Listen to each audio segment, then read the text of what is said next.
don't have a quorum, you can't meet. Yeah. We need to have a quorum before we can meet.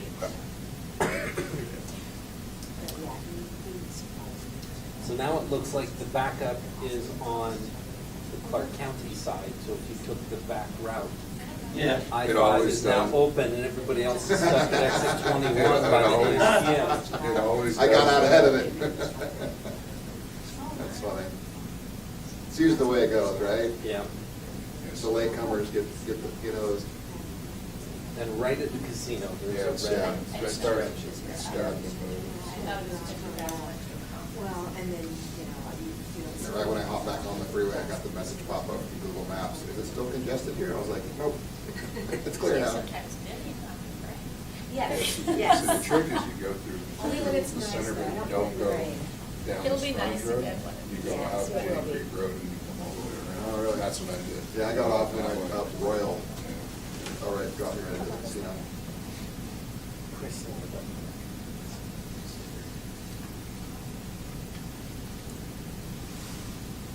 Do we get those So- slides, Travis?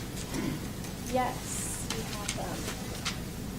I'll just kind of tell you as I wanted to. They're in, I got them in order and I'll just kind of say, Okay. next slide, please.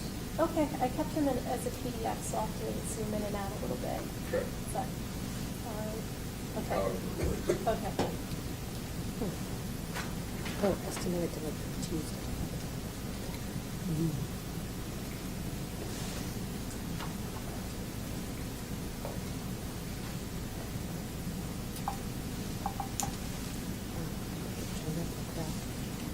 See a little picture of all the old times and stuff. Yeah, it does. It is it's a fairly old town. Yeah. Right at the confluence of the Lewis River. Yeah. So since we're waiting and we don't have a quorum, should we just talk about what code sections you want us to put on your work agenda first and how we want to approach it? Or do we want to wait? Let's see who's wanting to do that. I think I'll wait for Yeah, we're not in a hurry unless you guys are. I don't think you'll be waiting long. Yay. Is that him? Yeah, it looks like he needed to make a pit stop real quick. That sounds like they're here. Another sort of point of order before we start. We're gonna have a quorum, but one of our minutes to approve, only two of us were there. Does that matter? Approve it without? I'm sorry. Do you want to wait? I would think that since you have a quorum, if you have a majority that you can agree, Okay. because it would be 2-0. Okay. Which would be a majority of the quorum. They can, Brian can abstain because he wasn't here. Well, and June wasn't there for one of them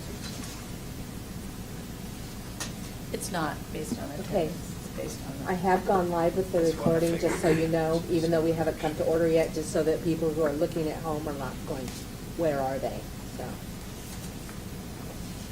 Don't worry, if you're not near a mic, they probably won't be able to hear what you're saying, so please feel free to chat. All right. Oh, I see what you're saying for March 1st, 21st. Yeah. Can't do that one. What's wrong with March 21st? June wasn't there. I just didn't know. I mean, it's not really. Tony doesn't All tell. right. Understandable. Oh, well, no, I just think it's still good. Hot Wheels? Look this up real quick. I-5 means 5 miles an hour.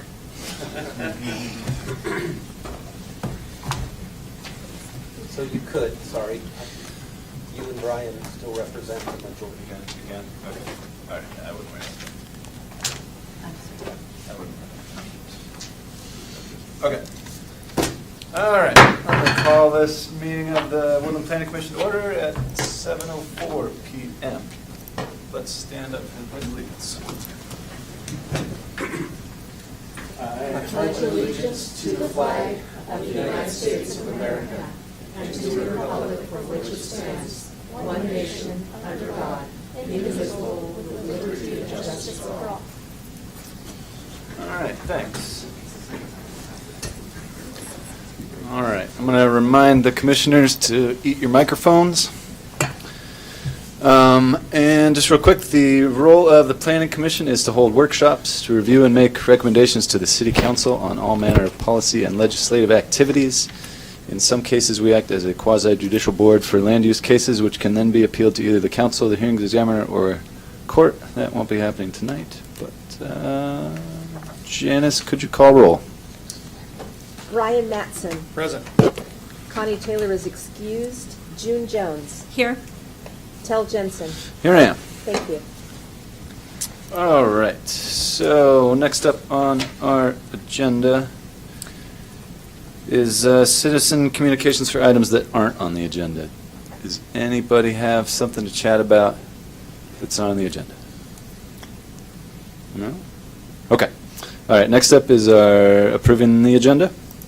I move to approve. I second it. Okay, moved and seconded. I'm going to recommend that we amend to postpone the election of officers. I was just going to do Yet it when it came again. up as an action item, so. I'll amend my motion that we strike item 4, the election of officers, until the next regularly scheduled meeting. I second it again. Okay, fantastic. Let's vote on that amendment real quick. Anyone opposed? Okay, that amendment passes. Anyone opposed to motion to approve the agenda? All right, motion carries. All right, so next up we have some minutes to approve, starting with the March 21st meeting.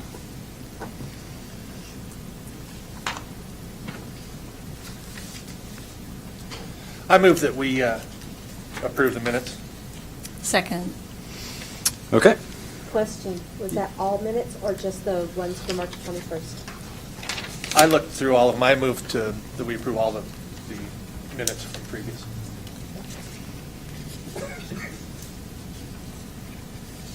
Okay. Second. All right, fantastic. Any discussion about that? Ready to vote? All right. Anyone opposed to the motion? Motion carries and the minutes are approved. Excellent work. Next up is a public hearing for item ZTA-19-003. The applicant has requested a change to the Woodland Municipal Code that would allow for year-round occupancy of alternative living quarters, including recreational vehicles, tiny homes, and container homes. This is a non-project action that would impact all city property owners and tenants citywide. I have a staff report, I believe.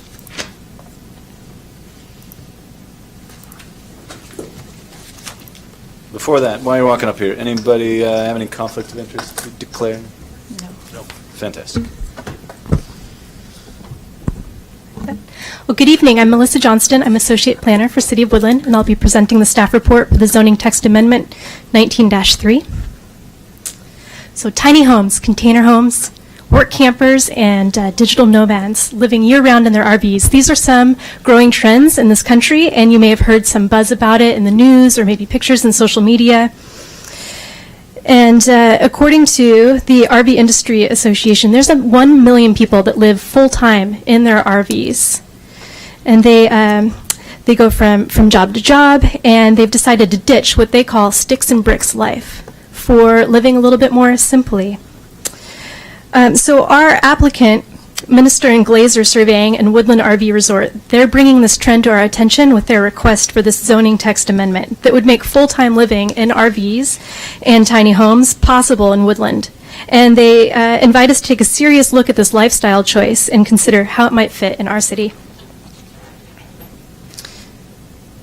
The remote is right there. Great. So I'll take us through a little bit of background about this tiny home movement and then give a general overview of the applicant's request, talk a little bit about the impact and potential benefits with this code change, and dive a little bit more into the specifics of the applicant request, then give a recommendation and some suggestions for future discussion that we might keep going on this topic. So first of all, what is this? What are tiny homes, RVs, and container homes? So tiny homes first. They're homes usually between 100 square feet and 400 square feet. Sometimes they're on wheels, and sometimes they're built on foundations. When they're built on wheels, they don't need to go through building inspections. They're considered more of an RV. So that's why a lot of people have chosen to build them on wheels, so they don't have to go through that kind of inspection. But if they're built on foundations, then they do pass building inspection. But sometimes, in some cities, they face zoning challenges. There might be minimums on house sizes, so people aren't able to live in tiny homes. So that's why they make the decision between wheels and not wheels. RVs, there's many people, 1 million, as I stated, living in RVs currently, and they might go from gig job to gig job, like working for Amazon or working for state parks. And container homes are just how they sound. They're steel shipping containers that are outfitted to be like homes. Who lives there? People that work and camp. People that just want to live a more simple life, lesser expenses, live in smaller homes. Our home sizes have grown dramatically since the 1950s, when it was 938 square feet was the average, up to over 2,000 square feet average today. So people just looking for a smaller way to live. So the applicant's request in general is to change our zoning text in a way that would allow long-term tenancy in our RV resorts or in our RV parks, and also allow for there to be tiny homes and container homes in RV resorts. And this would also have the impact of allowing for larger residential communities in our C2 zone. So this would impact our applicant, who is considering building an RV resort north of town by exit 22 near the there's an international training, the Industrial Training International School up there by exit 22 is where it would be located. And it would affect the other RV resorts in town, and it would impact our entire citywide policy. But some benefits, of course, this would benefit the applicant and also the other RV resorts in town, because it would allow them to have a wider customer base, and people could stay there longer, and so they could give their services longer. It could be of benefit to our city because we are looking to make accommodations for 1,200 or more residents by 2035. And this would give us some place to put some of those residents. It would concentrate our growth inside our UGA without having to expand our urban growth boundary. And also, our utilities are already efficiently clustered inside our UGA, so that would give us a growth opportunity that would be easier to provide for. And it accommodates this increasingly popular housing choice.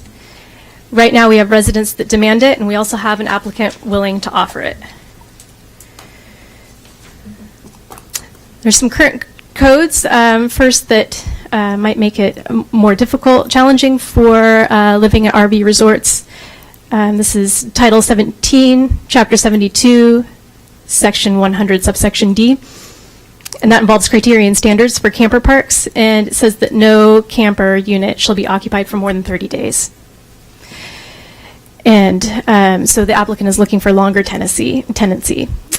Construction standards might also apply here. It's that we follow the state's recommendation in RCW 1927, and we also limit stays on private property up to 15 days unless there's construction happening concurrently.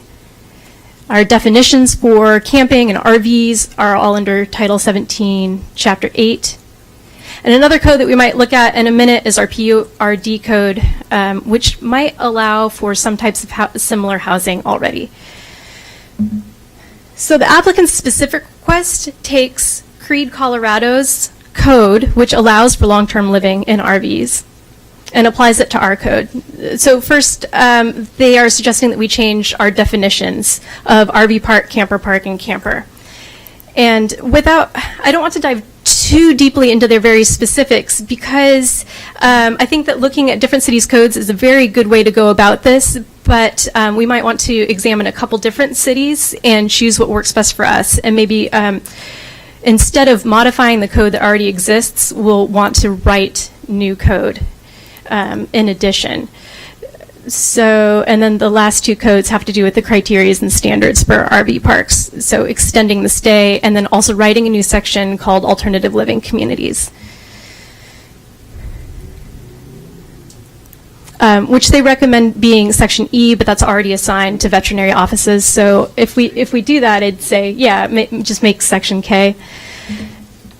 So my recommendation for the very specifics of their application, I would say no to that. We should write our own code instead of amending the existing code, and research more examples. And something I think that we might want to think a little bit more about is if we want large residential communities in our C2 zone. But I do say yes to continuing this discussion. I think that this is the type of housing that we do want to accommodate in our city, and we can just talk a little bit more about where we want that to happen. And I have some compromise suggestions that I might offer up. Perhaps we could extend the stay limit from 30 days where we have it currently and just amend it up to 90 days for RV resorts. A couple good things about that is that it would let people who maybe have come for a summer of construction to stay out that season, or if they've come for a gig job, or if they're coming to attend school at one of our trade schools here, that would be long enough to get a certification. We might also consider maybe just allowing a percentage of the stalls in an RV resort to be for long-term tenancy. So I'd encourage you to think about those for something that we can do, easy changes we can do today. But I'd like us to continue this discussion because international building code is changing. In 2018, there's going to be no room minimum size, and there is a new appendix being added for tiny homes that will allow for make it easier to build ladders, make it easier to build lofts to sleep in, and there's more safety provisions in there, like windows up in the loft area for fire escapes. Already, we can build pretty small houses if we like to. In our code, we don't have a minimum house size, and in the 2015 code, the minimum size is 120 feet. You have to have at least one room of 120 feet. Our PURD code is designed to be a really flexible and creative tool that allows developers to earn a lot of permissions. It's a reward-based system. So the more things they do, like preserve area for environmental preservation or have different urban amenities that they offer, we reward them by allowing them to have smaller lot sizes. In fact, if you build an advanced PURD, you can have no minimum lot size, and you can earn 0 lot setbacks. And we have no minimum building size except for building code. So I think you already could, on a foundation, build a tiny home village here in Woodland. And Senate Bill 5383 just passed this month, and that allows for clusters of tiny homes on wheels to be considered a housing development. And it allows cities to write code that reference that Senate bill.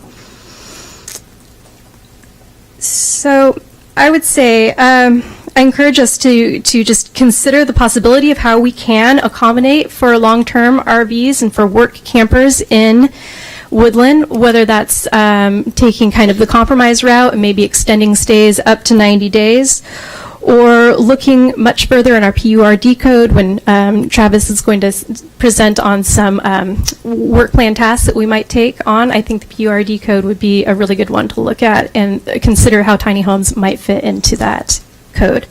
Okay. Thank you. Thanks, Melissa. And we have any questions for Melissa before she sits I'm down? here for questions. I have one question about our international code. Yes. Do we adopt that as they make changes, or is it just There's like some we lag include their time. changes? The state hasn't quite adopted it yet. I Okay. think next year, Is that right, 2020? So actually, the adoption of the International Building Code was done by the IBC for 2018 this year, is my understanding. But we won't, the state of Washington has not completed its amendments, and so the state of Washington will not be adopting that code until 2020. So it's coming soon. There is a lag time, yes. Already, we can build quite small houses here. So I have a question about the small homes or tiny homes, or even, well, it'd be tougher for the container homes, but typically, like your manufactured homes, they're certified by HUD, or they obtain a HUD certification, where someone is inspecting those while they're being built. With regular RVs, who inspects those as they're being built, and how is that? How is that vetted as a permanent residential dwelling unit? So the RVs are vehicles. Yes. Yeah, so they're vetted as vehicles and Yes. licensed as vehicles. Yes. And so what you're talking about, yeah. I is just, like who does. I have some Right. reservations about long-term or permanent occupation of RVs. Clearly, they don't age well. Yes. Right? I mean, we've all seen that. I definitely think that there are opportunities for tiny homes, and as you know, we can do those right now in our PERD developments. Yes, if built on foundations I don't know right as much now. about container homes. I think if you could certify them, then I think that would remove my reservations. So is part of the concern the zoning, allowing a PERD in a C2 zone? C2, right? Yes, our RV resorts are in C2 zoning. But, and to me, an analogy I would use is, would I want to convert a hotel into an apartment building? I think maybe not in a C2 zone. I think our residential and our high-density residential are much more livable. Okay. Makes sense. But So that's in opinion-based. preparing- I can see you're Oh. thinking about it, so. Oh, well, I saw the stuff about Creed, and I was like, you know, and I assumed it came from staff, not from the applicant. And so I think the comment about looking closer to home in more similar communities is appropriate. And I don't know, maybe there just isn't appropriate code to look at in our adjacent communities.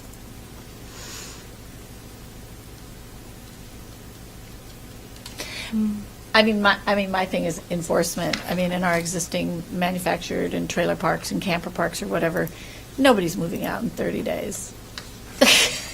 I think I know of people who have lived in them for 7 years without moving in and out. So there is no enforcement. So enforcement would be an issue for me under the existing code,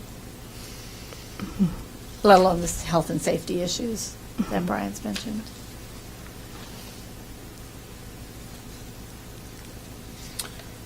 Okay.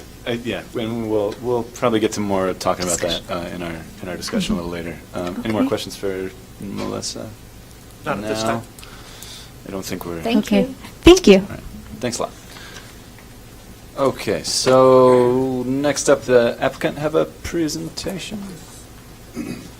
Fantastic. Good evening. I am Chris Avery, Land Use Planner with Minister Glazer Surveying, 2200 East Evergreen Boulevard, Vancouver, Washington. Just so you know, I am a born and raised Woodland, Washington resident. I went to school with June's kids. Yes. So, I am here tonight with the Woodland RV Resort folks. We are currently working on developing 4 tax lots at the north end of town, just east of I-5, and that's kind of what's spurred the discussion today.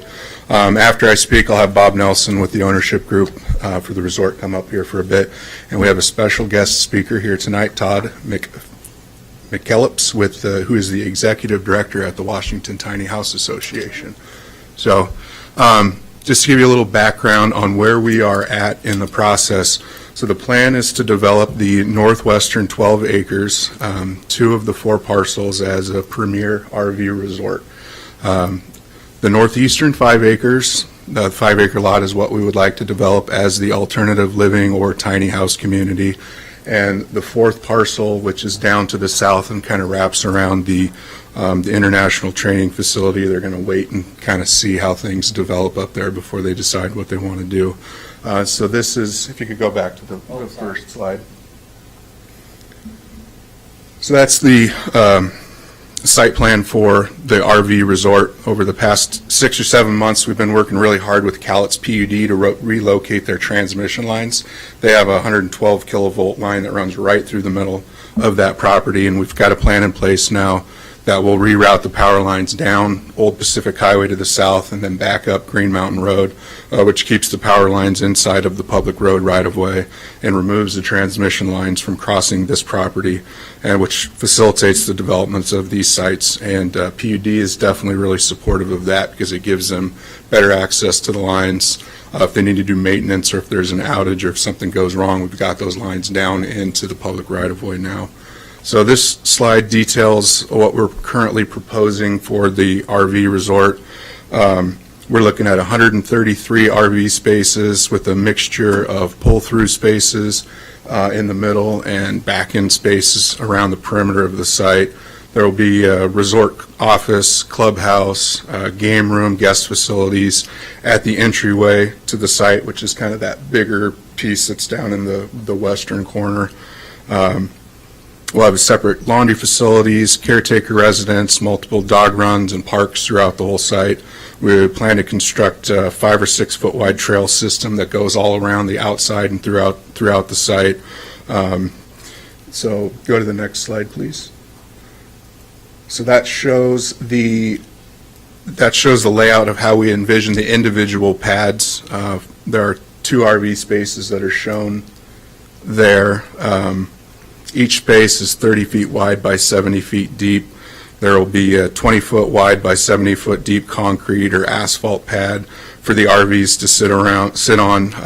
And you can see we've got plenty of room to park multiple vehicles on there. That RV that I've got shown on there is 35 feet long, and it's a full-size pickup truck and a mid-size sedan that are shown at the site. So you can see we've got plenty of room for parking. Each space is also going to have its own 5x8 storage locker, tough shed style building to serve as a storage space for each guest. So where we're at on the permitting process for the resort, we had our pre-application conference with Travis back in November. We, being me and the other consultants, are working through preparing the application material necessary to submit for the land use applications. We've got a traffic study done. I've got the whole site surveyed. Our existing conditions mapping is complete. We've got our geotech and habitat biologists out there, and they've completed their assessments. Architect is getting close to having their building layouts and elevations done for the clubhouse. Engineers just about got the grading plan and the utility plan and stormwater plan complete. So we're fairly far along in the permitting process for the RV resort. Once we've got all those documents wrapped up, we'll submit for our preliminary site plan and conditional use permit application, hopefully in the next month or so. Slide, please. Slide 3, please. So this is the conceptual layout for what we're calling the Woodlands, an alternative living community. That would be the tiny home site. That's the back 5 acres. Again, be tiny homes, container style housing. We've got 52 units designed on that 5 acre lot there. Again, lots of green space and common areas, and we'll continue the trail system throughout that site as well. Next slide, please.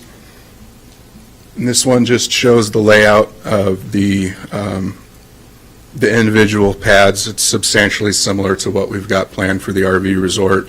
There's a good chance we'll probably make some tweaks to those pads, but this is what we've got for now. Again, we're looking at 20 by 70 foot concrete asphalt pad for each tiny home to sit on, which allows for ample room to park multiple vehicles.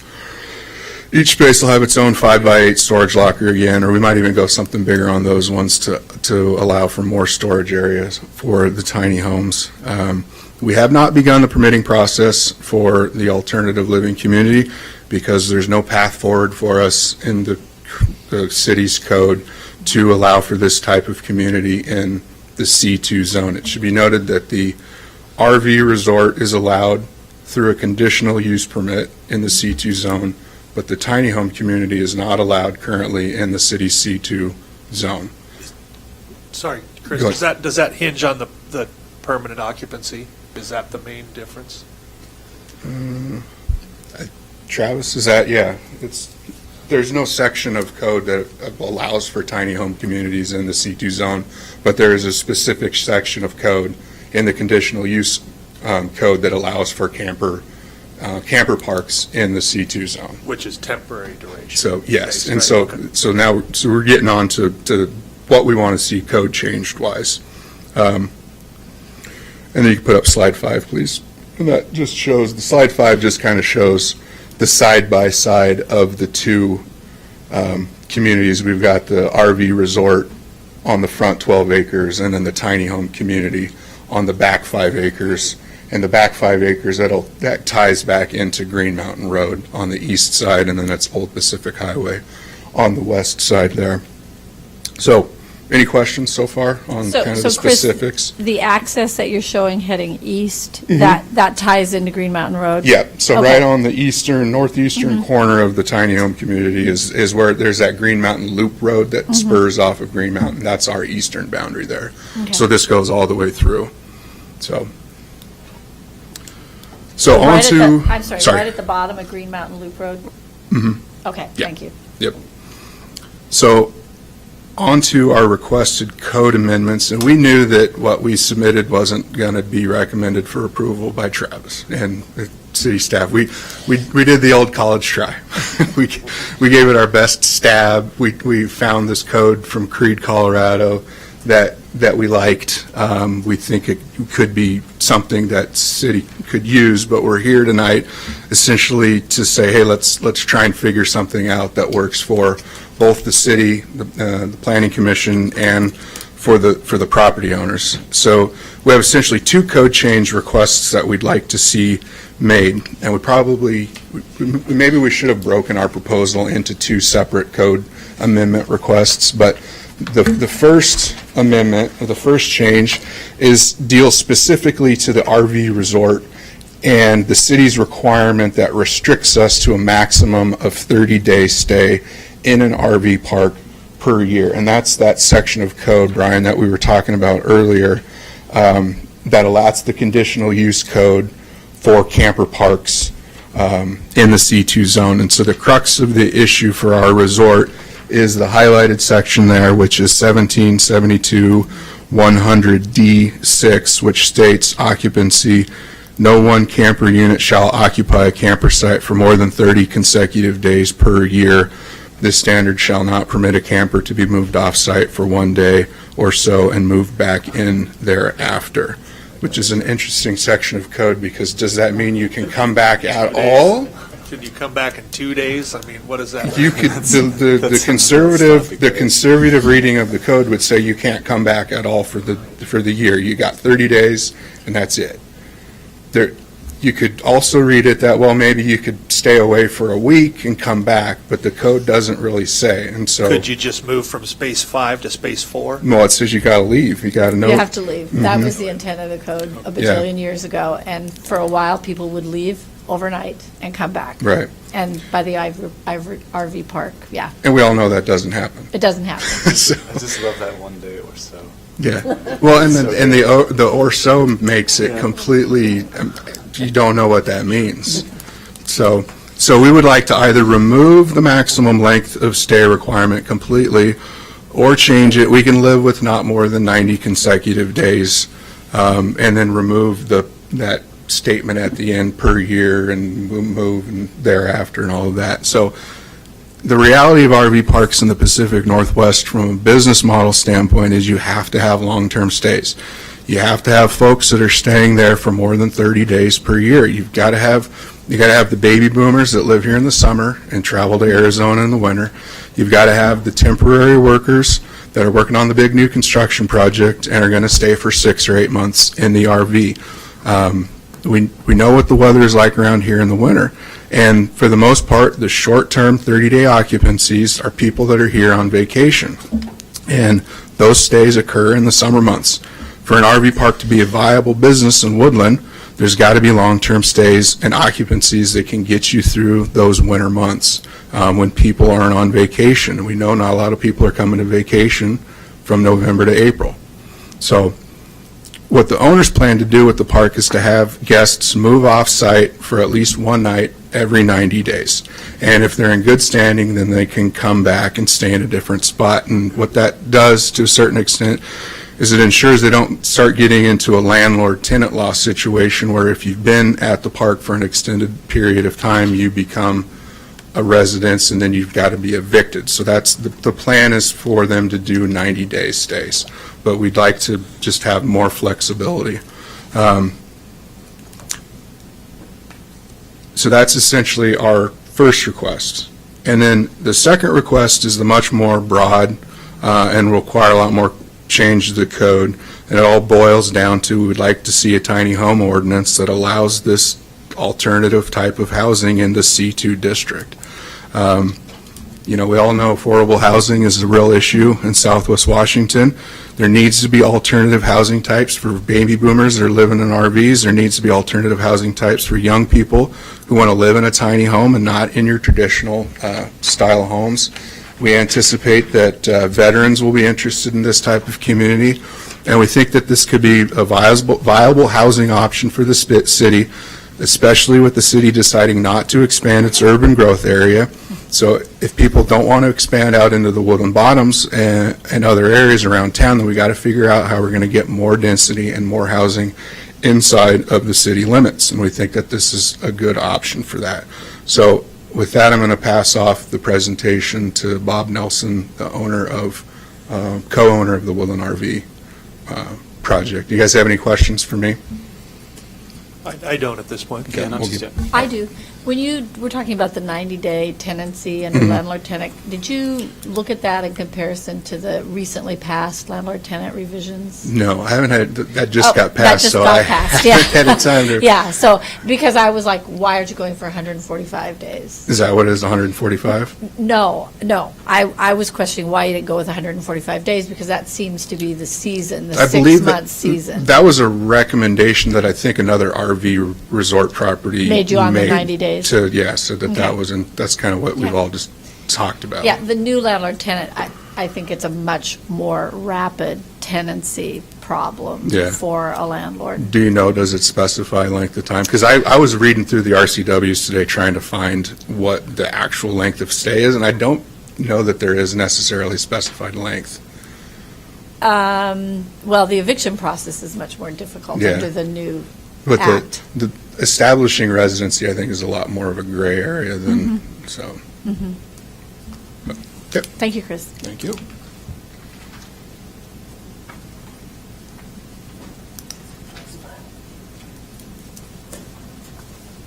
I'm the guy that's doing all the financial modeling. And, yeah, Chris hit it right on the head in terms of, you know, it's not financially viable, the shorter Just for the terms. record, could you tell Sure, my us- name is Bob Nelson, I'm part of the ownership group. And so basically, we've modeled the request 90 days contiguous, 1 day off. If you're in good standings, you can come back. We've modeled that out of an RV park out of Wilsonville, Oregon. And they've been operating successfully that way. It's been allowed them to maintain the quality of the community. If they have bad actors, they don't get back in. And in terms of the quality of the RVs, most RV parks are saying that if the rig's older than 10 years, you've got to move on. So it's kind of a guideline that they specify, and I understand your concern about building products and everything else like that, but I think the RVs are getting pushed a little bit by the tiny homes in terms of their construction standards and everything else.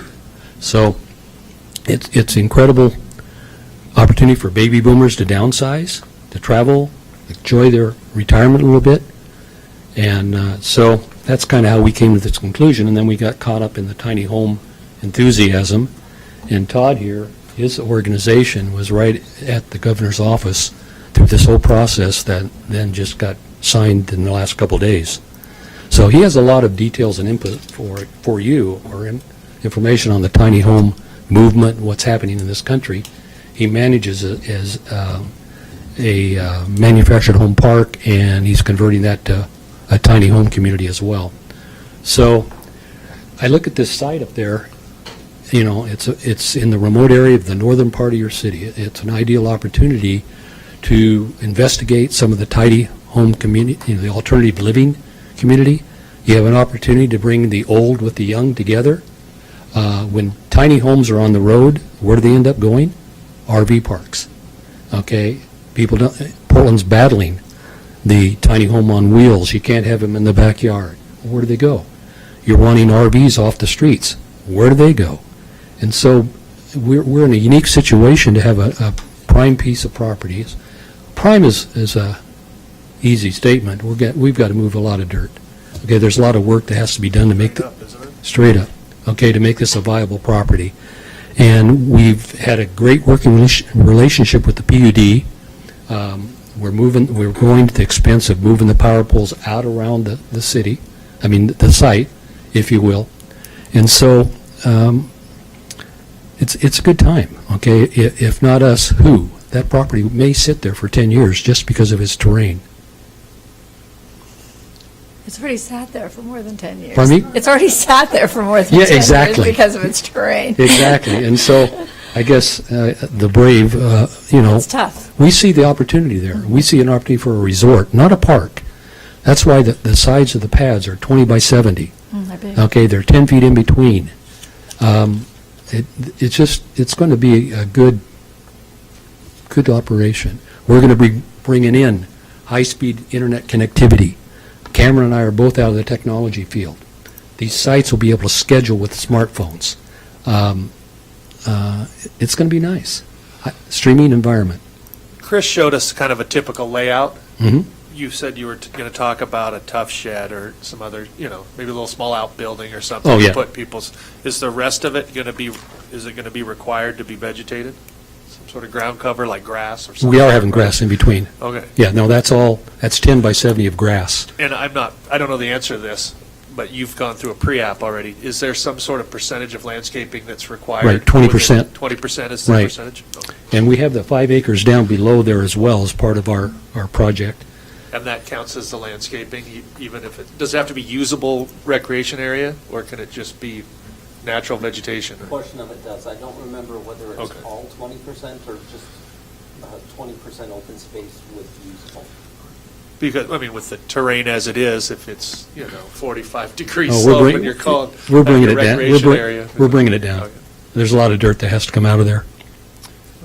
Okay, how committed are you to for the your alternative living community? How committed are you to the sort of that linear model? Would you consider, I imagine clusters around a common space where there's room for neighbors to get together and like. No question about it. That is actually just kind of our first pass on the back 5 acres. Sure.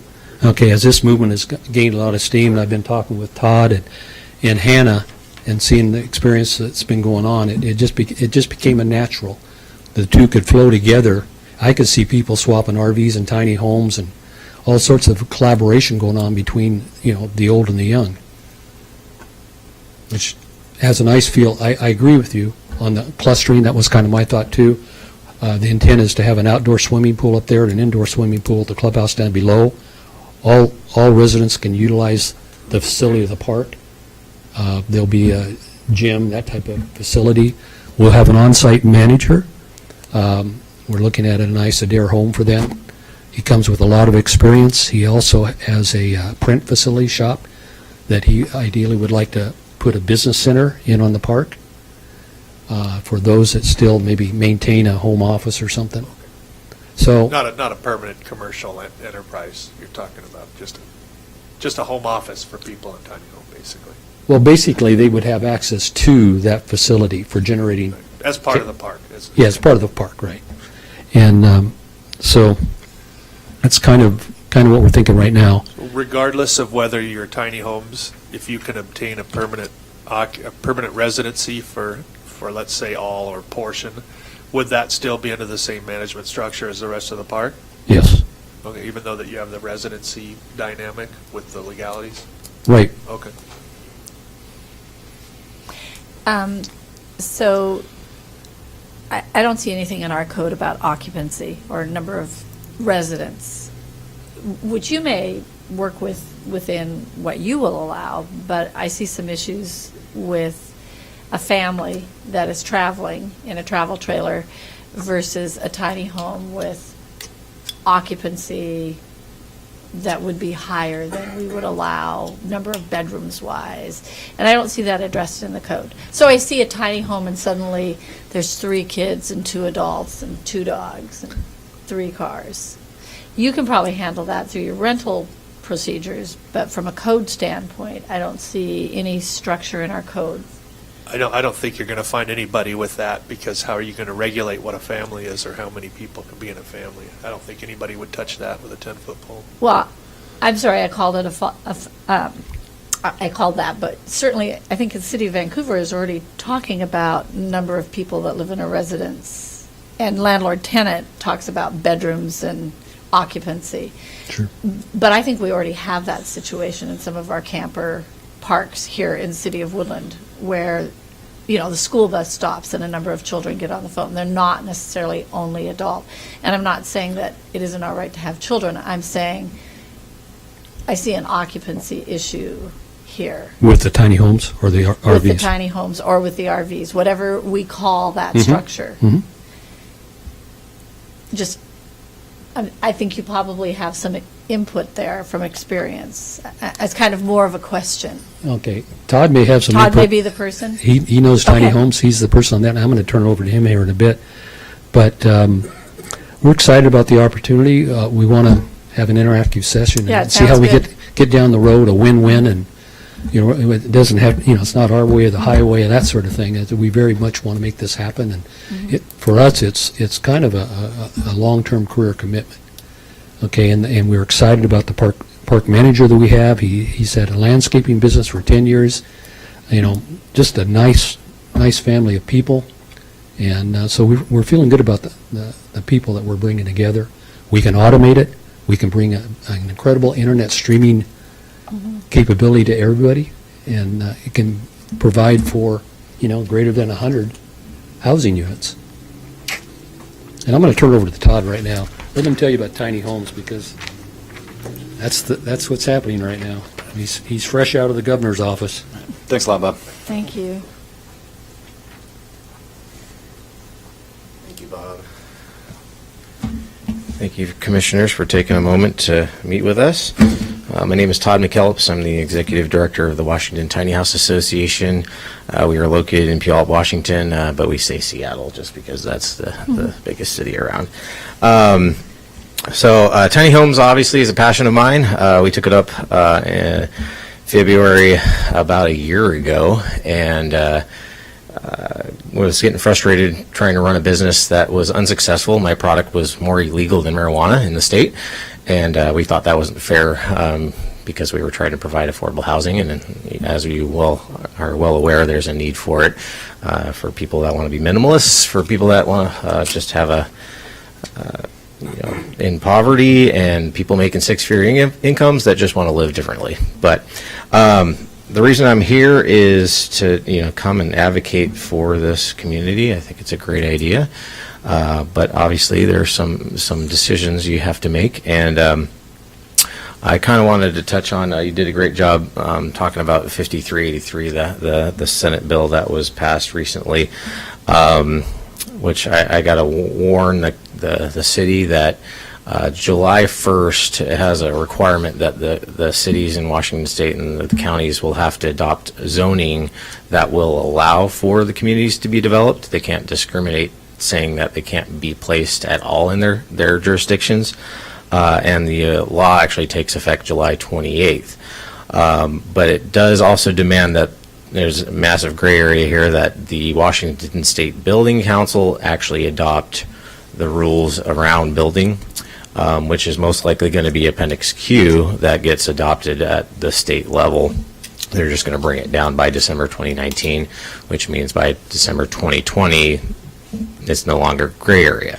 So you're going to have an influx of people just saying, well, the law's there, and if you don't have anything ready, per se, it could be a massive, a scary journey for everybody. So there's a challenge there with getting everything done on time. But the Senate bill basically adapts Appendix Q for the state of Washington, also allows for tiny homes to be used as permanent dwellings. So let's say you want to put an ADU in your backyard, and now basically puts that in a discriminatory housing category where a city has to look at it in one way or another. I just clarified with him on the C2 zoning whether it allows for mobile home communities. It looks like it doesn't, but that might be something where maybe you might need a zoning change to make it so it's more acceptable either way. I know the term length of stay seems to be kind of an issue, is what I'm hearing for the RVs. There is actually state case law. Why you may have looked up the RCW looking at term length of stay. It used to be 120 days in the state of Washington, but that law has gone missing recently. I've been looking for it for myself because I've seen it previously, but they removed that because of lawsuit issues. City of Seattle homeless individuals were suing the city of Seattle and winning because they were saying there's a term length of stay on private property and all that kind of stuff, and it went all the way to the state appellate court, and they won. So as far as limiting length of stays in RVs, it's kind of out, but they're, local jurisdictions are keeping it in the codes and everything else, worried about Walmart parking lots filling up with abusers and drug abusers and all that kind of stuff. So it's been kind of, people are leaving it in, but cities like Lakewood, I went to them recently and kind of said, aren't you guys going to get sued over these laws? And they said, well, we're keeping them on the books for that, but for private landowners and all that kind of stuff, we're just kind of hands off policies. Just FYI. Lifetime live-in warranties are something that's getting common as well in RVs. Manufacturers are doing that across the United States now, so that's another FYI that is coming down the line. But as far as the IRC Code Appendix Q, there is a question earlier about container housing. How is that being regulated compared to tiny homes on wheels? So L&I regulates manufactured housing and the camper trailers or RVs, and they're going to be regulating also the tiny homes on wheels category. But both of those RVs and park models necessarily aren't governed by full-time dwelling, what's okay or not for that. Tiny homes, because of this new bill, are allowed as full-time dwelling units. So it basically governs that, and it governs the park model category and says that that can be used as well for manufactured housing if you're allowed to live in one of those. So I just kind of wanted to bring those things up to you. As far as the container homes have to be developed with your local city building code and all that kind of stuff. It's more like on a foundation on the ground, has to be developed that way, then it becomes okay. The cities can obviously say, open the door from the inside, stuff like that.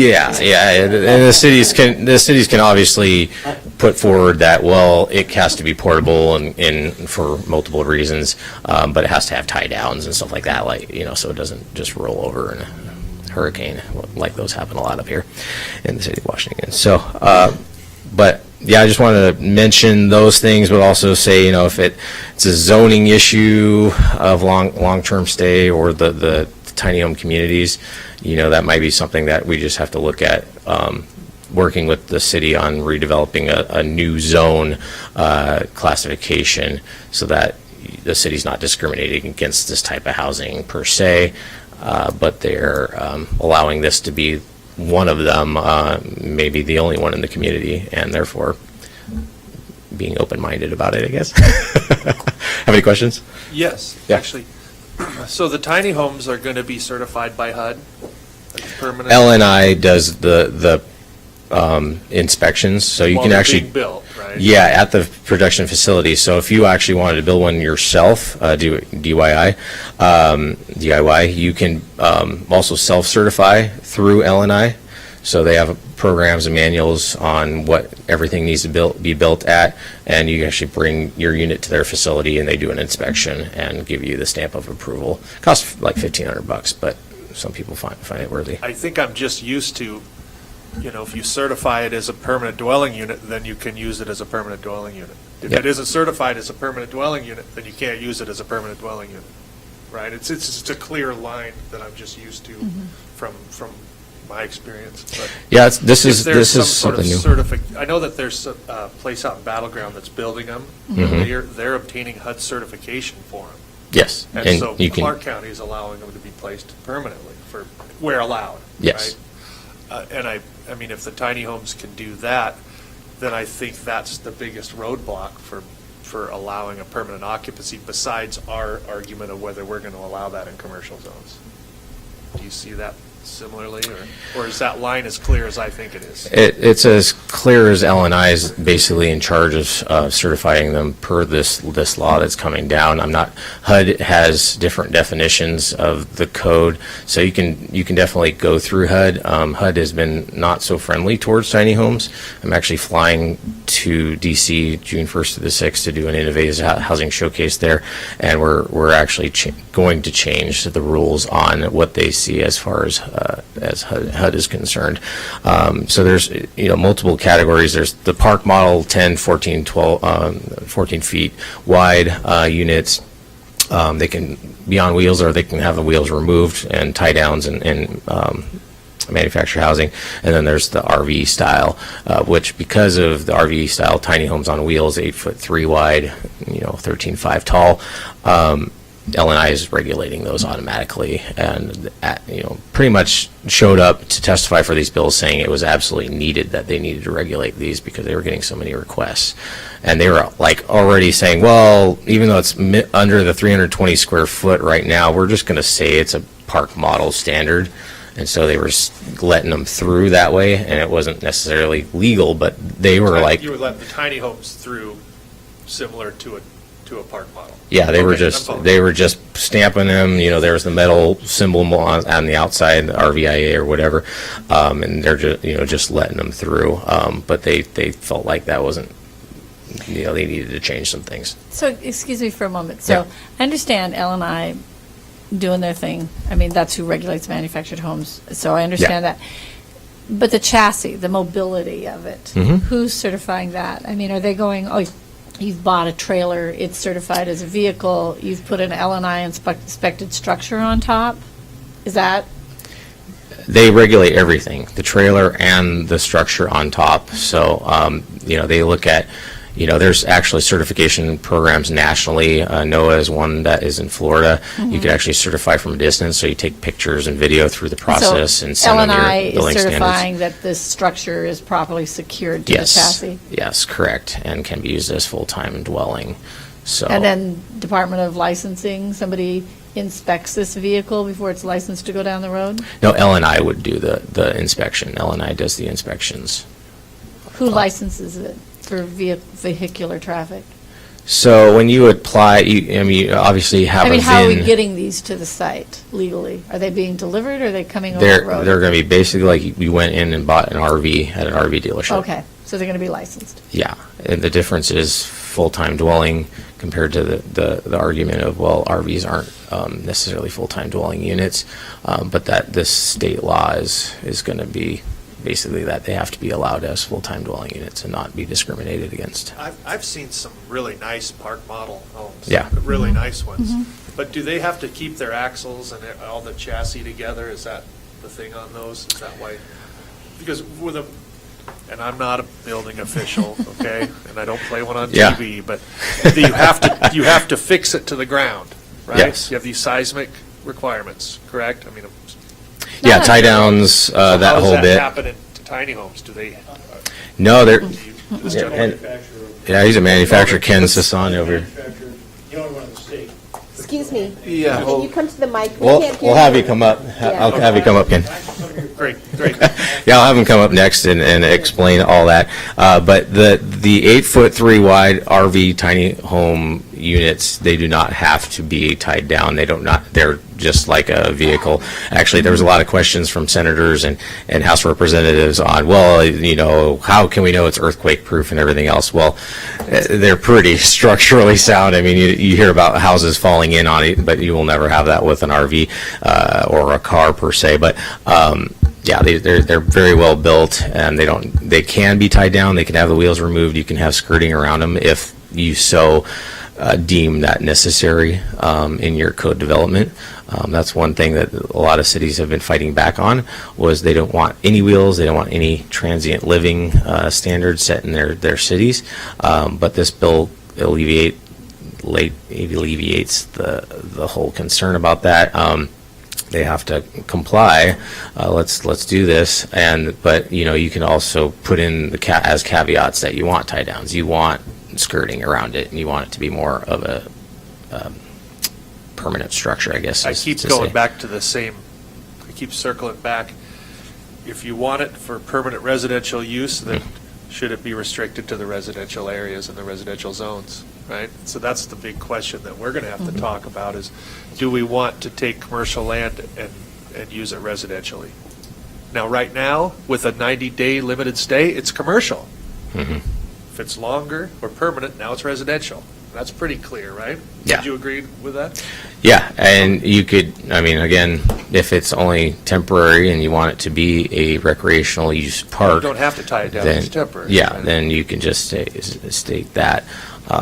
But I'll have Ken come up and talk on the expert as far as building, unless you have any other questions for me.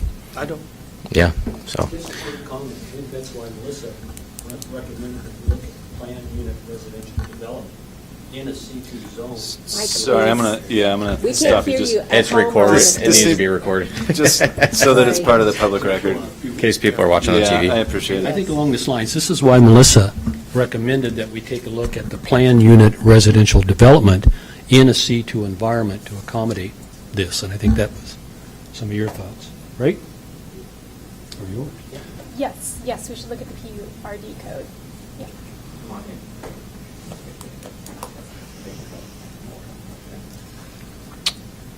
Thank you, Todd.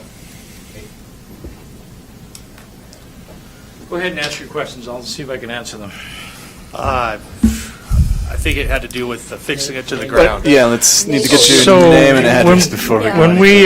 go. When we mount any, You have to do your name and address. oh, I'm sorry. Name is Ken Sissons. I'm with Adrenaline Projects Group. I'm an engineer, amongst other things. The LNI is following the national standard built by ANSI, which is 19.5.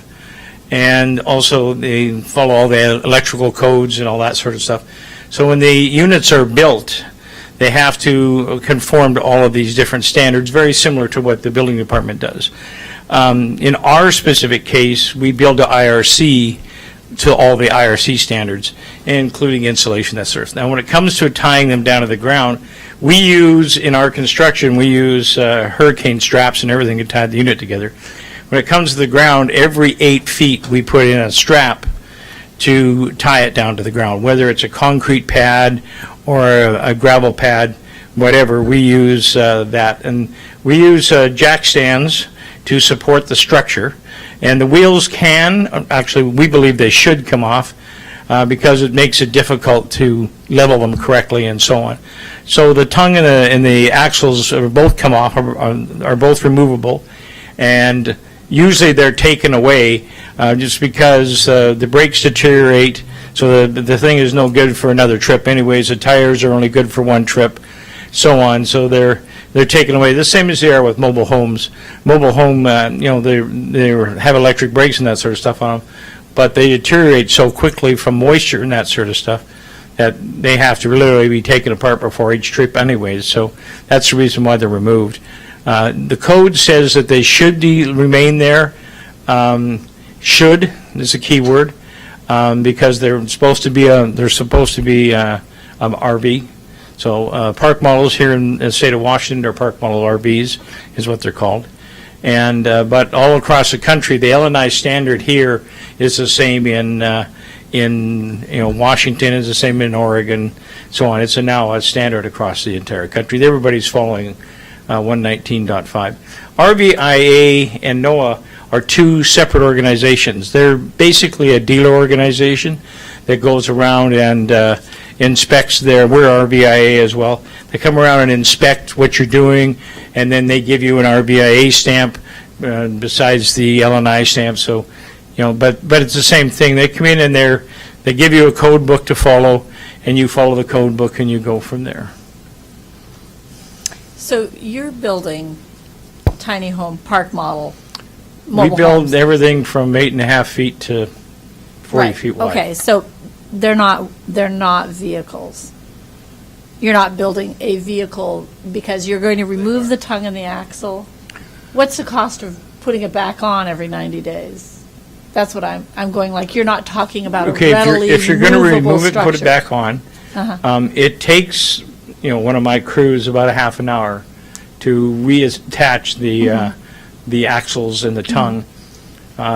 Depending on how often, I would say that's a $200-300 bill. Okay, but you're talking about something that's relatively I would be cited. surprised if they take the tongue off and the wheels off for a 90-day stay. I That's probably what wouldn't I'm bother saying. with it. Well, That's not permanent placement. I think. Yeah, that's- The tongue needs to be removed for safety, but you can take it down and drop it back underneath it. It's where you can go. Can go with that. So that's, But you're talking about something that's a longer stay than 90 days typically. well, it kind of depends. Now, when it comes to RVs, I mean, the stuff that's 9.5 feet wide, well, the tongue and the wheels stay on them Okay. because they're meant to be towed away. Gotcha. So, that's a different type of RV, stuff that's 8'6" wide or narrower.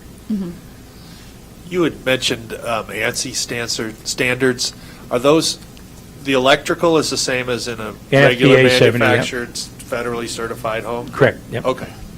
The National Electric Code. Yep. There was a time when they weren't, I think, right? They are now. Everything has to meet these standards. We have inspectors in our plant every 2 days, looking at what we're doing and how we're doing it and that sort of stuff. Structurally, they're stronger than most people's homes.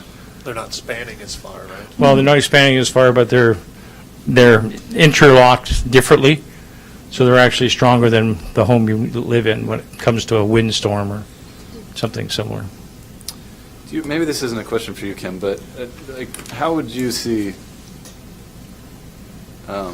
converted school buses, for example, falling under these sort of A regulations? converted school bus is an RV, and they're not licensed. And when I say licensed, I mean they're not on a permitted basis by LNI or anybody like that. There's no, and RVIA doesn't do that and that sort of stuff. So if somebody takes and converts a school bus, then they've taken it on themselves to do what it is. You'd asked about licensing. Once we approve, once we finish the unit, then we give them a piece of paper, which they, A little red it's sticker on escaping, the outside. it's escaping me, origin of manufacture. We give them a piece of paper for origin manufacture. They go down to the licensing department and they license the vehicle. And we collect taxes, but so they don't have to pay the taxes, but they have to pay their fee and so on and so forth. But, they don't have a license plate to make them go down the road. So they're not licensed from that point of view. At least the park models aren't, the RVs are. The RVs are. The RV, anything 8.5 foot wide or narrower has a regular license plate on it, like anybody else's RV. Anything over 8.5 feet is considered a park model or a modular, and they're not licensed in the same way. Transport permits and all that stuff are applied for, and so on. So they move in that basis. I don't have anything further. Thank you. Okey-doke. Thanks a lot, Ken. All right, any more of that? I guess you were all sort of the applicant. I'm gonna open it up for public testimony now. Is there anyone not affiliated with the applicant that would like to speak? We got one? Yeah, great.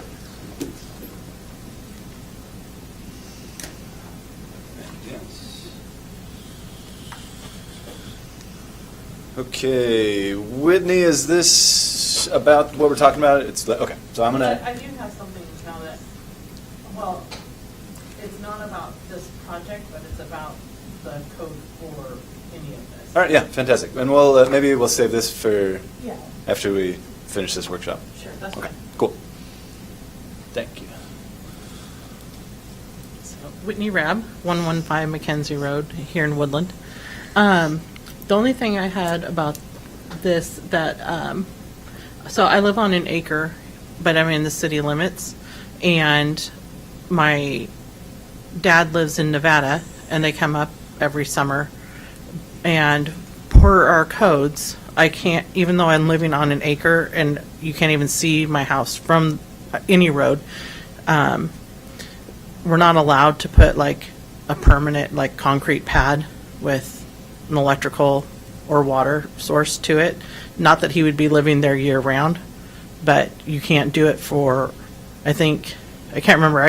Don't think you can do it over either 30 or 60 days, which I don't know. It seems a little far out. Like you're not trying to have someone live on your property, but like even if I owned my own RV, I couldn't do it. Where I would have like a permanent place for it. I would already meet all the other guidelines. You cannot, most people don't know how to find my house. Even though, yeah, but you can't see it from any direction already. So, but that's just one thing for other people, like in my circumstance, where if I owned my own RV, I couldn't even set up that just to have power to it or whatever to keep, it not freezing or whatever. But that's just something I had to say. So because I've had a lot of health issues, and so it would be nice for them to be able to park because they don't want to like use my electricity and that kind of stuff, and they want to put it on so that when they're there, they're not costing me anything, but they can help me out when I've had surgery and that kind of stuff. So I've got a question for you. So we have, we adopted an ADU code a while back that I don't think anyone has taken advantage of yet. But like if that was changed to allow what you're talking about, I mean, would you be willing to pay a system development charge for that? I mean, I don't know what that is, but so that'd be, essentially adding another, permanent dwelling to your property. But it would involve, paying for, sewer and water hookups that you would have to if you were just developing any old single-family home. yeah.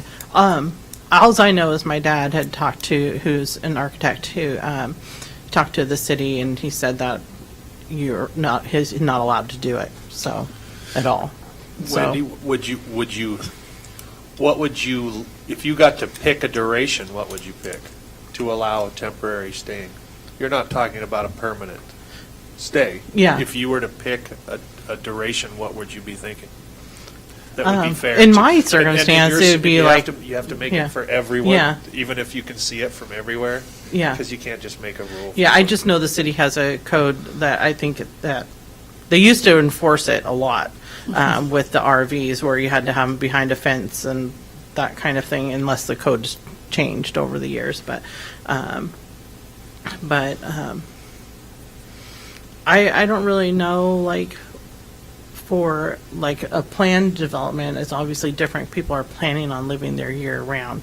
And I actually I have enough like amperage on my own breaker that I could just run a line out there, that kind of stuff. I could subvert the system because I could do it legally and piecemeal it, but it'd be nice to do it. And my stepmom has MS, so eventually if something happens to my dad, she's going to need help with care, and it would be easy for her to be able to live in their 30-something foot trailer on our 1 acre. But So Whitney, I think what Tel was trying to get Yeah. at is that the city code allows you to put in an auxiliary dwelling unit that Yeah. would be a more permanent situation, but there would be fees attached. Yeah. And there would be additional connections. And I think he was saying, yeah. are you willing to pay that fee, and are you aware of that? We weren't aware of that, so my dad was told, because he was trying to find out what the codes were to meet the codes, to be able to put like a concrete pad in and then put electrical and water and sewer out there, or to do like a sewer holding tank that they do. I don't know anything about that. It's just what he's told me.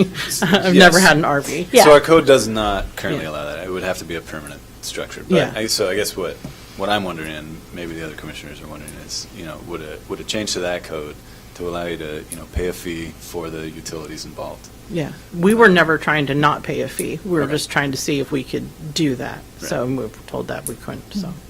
Sure. And I'm not that- sure who you talked to or anything like That, that. that was but- correct. Under our current code, that's not. Yeah. We don't have any provision for that. But. Yeah. But, I mean, I guess it's no different than, people build, technically, 2 houses down from us, they built a whole building that's a house with a bigger garage underneath it, because they didn't want to subdivide. So it's a pole building, but it's a house. I think it was permitted as an ADU. Really? Yeah. You're talking about Mashans? Yeah, I think it was permitted as an Oh. ADU. yeah. Yeah. So there, people get around it however they want, but like there's some people who try to follow the It was laws. not? He said we've got one more. We, on the way. we also have one more coming. Oh, So Yeah. anyway, so and I don't know time wise. I just know for my own circumstance, but obviously for a planned thing, that's going to be something year round. And on individual lots, you could always. I don't know how that coding works. If you can say if it's on an individual lot that's not a year round piece, I heard the 90 number days or 15 whatever. earlier for 15 days is the 15 current. days is currently, and that's within 1 year? Is that the Or is that framework 15, of it? just 15 consecutive days? Or is it just 15 consecutive? 30 in an RV resort, but 15 if you are parked at someone's property. Private property. Yeah. And that is that within a year? I mean, are they in a situation where again, they I leave think for a both night is- and then it's another 15? I mean, Yeah. I think there should be a limited duration, Yeah. right? But realistically, if someone's going there, like if, for example, and I think that there's maybe some possibilities to already do things like for medical needs or something like that. I can't remember what my dad was saying, but realistically, I'm still trying to recover from stuff that's been going on for 3 years. And I'm saying that he's tried to ever be here for 3 years. I mean, he just stays at Ridgefield. Because realistically, the RV parks that we have here now, people live year-round in them. So they're doing it whether or not they're supposed to. But realistically, most people, if they have a major surgery, it's going to take them more than 15 days to recover. So, anyway, that's good. Thank you, Whitney. Appreciate it. Anybody else want to take this opportunity for public testimony? Democracy in action. Okay. Is there any more from staff? Any staff response to what we've heard so far? I might bring up one more point that our Public Works Department shared with us.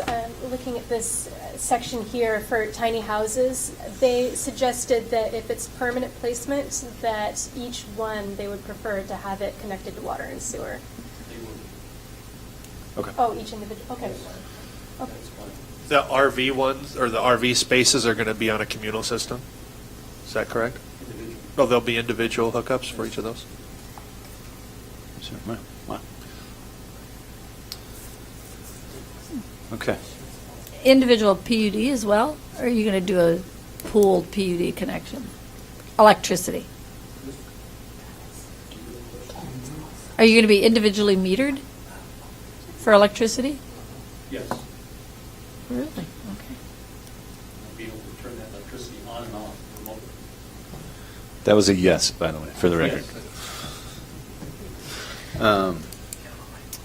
Okay, great. I guess is there, just before I close public testimony, any of the applicants crowd have any more to, we'll probably be asking you questions, but is there anything you wanted to add before we shut it down? Okay, great. In that case, I'm going to close public testimony.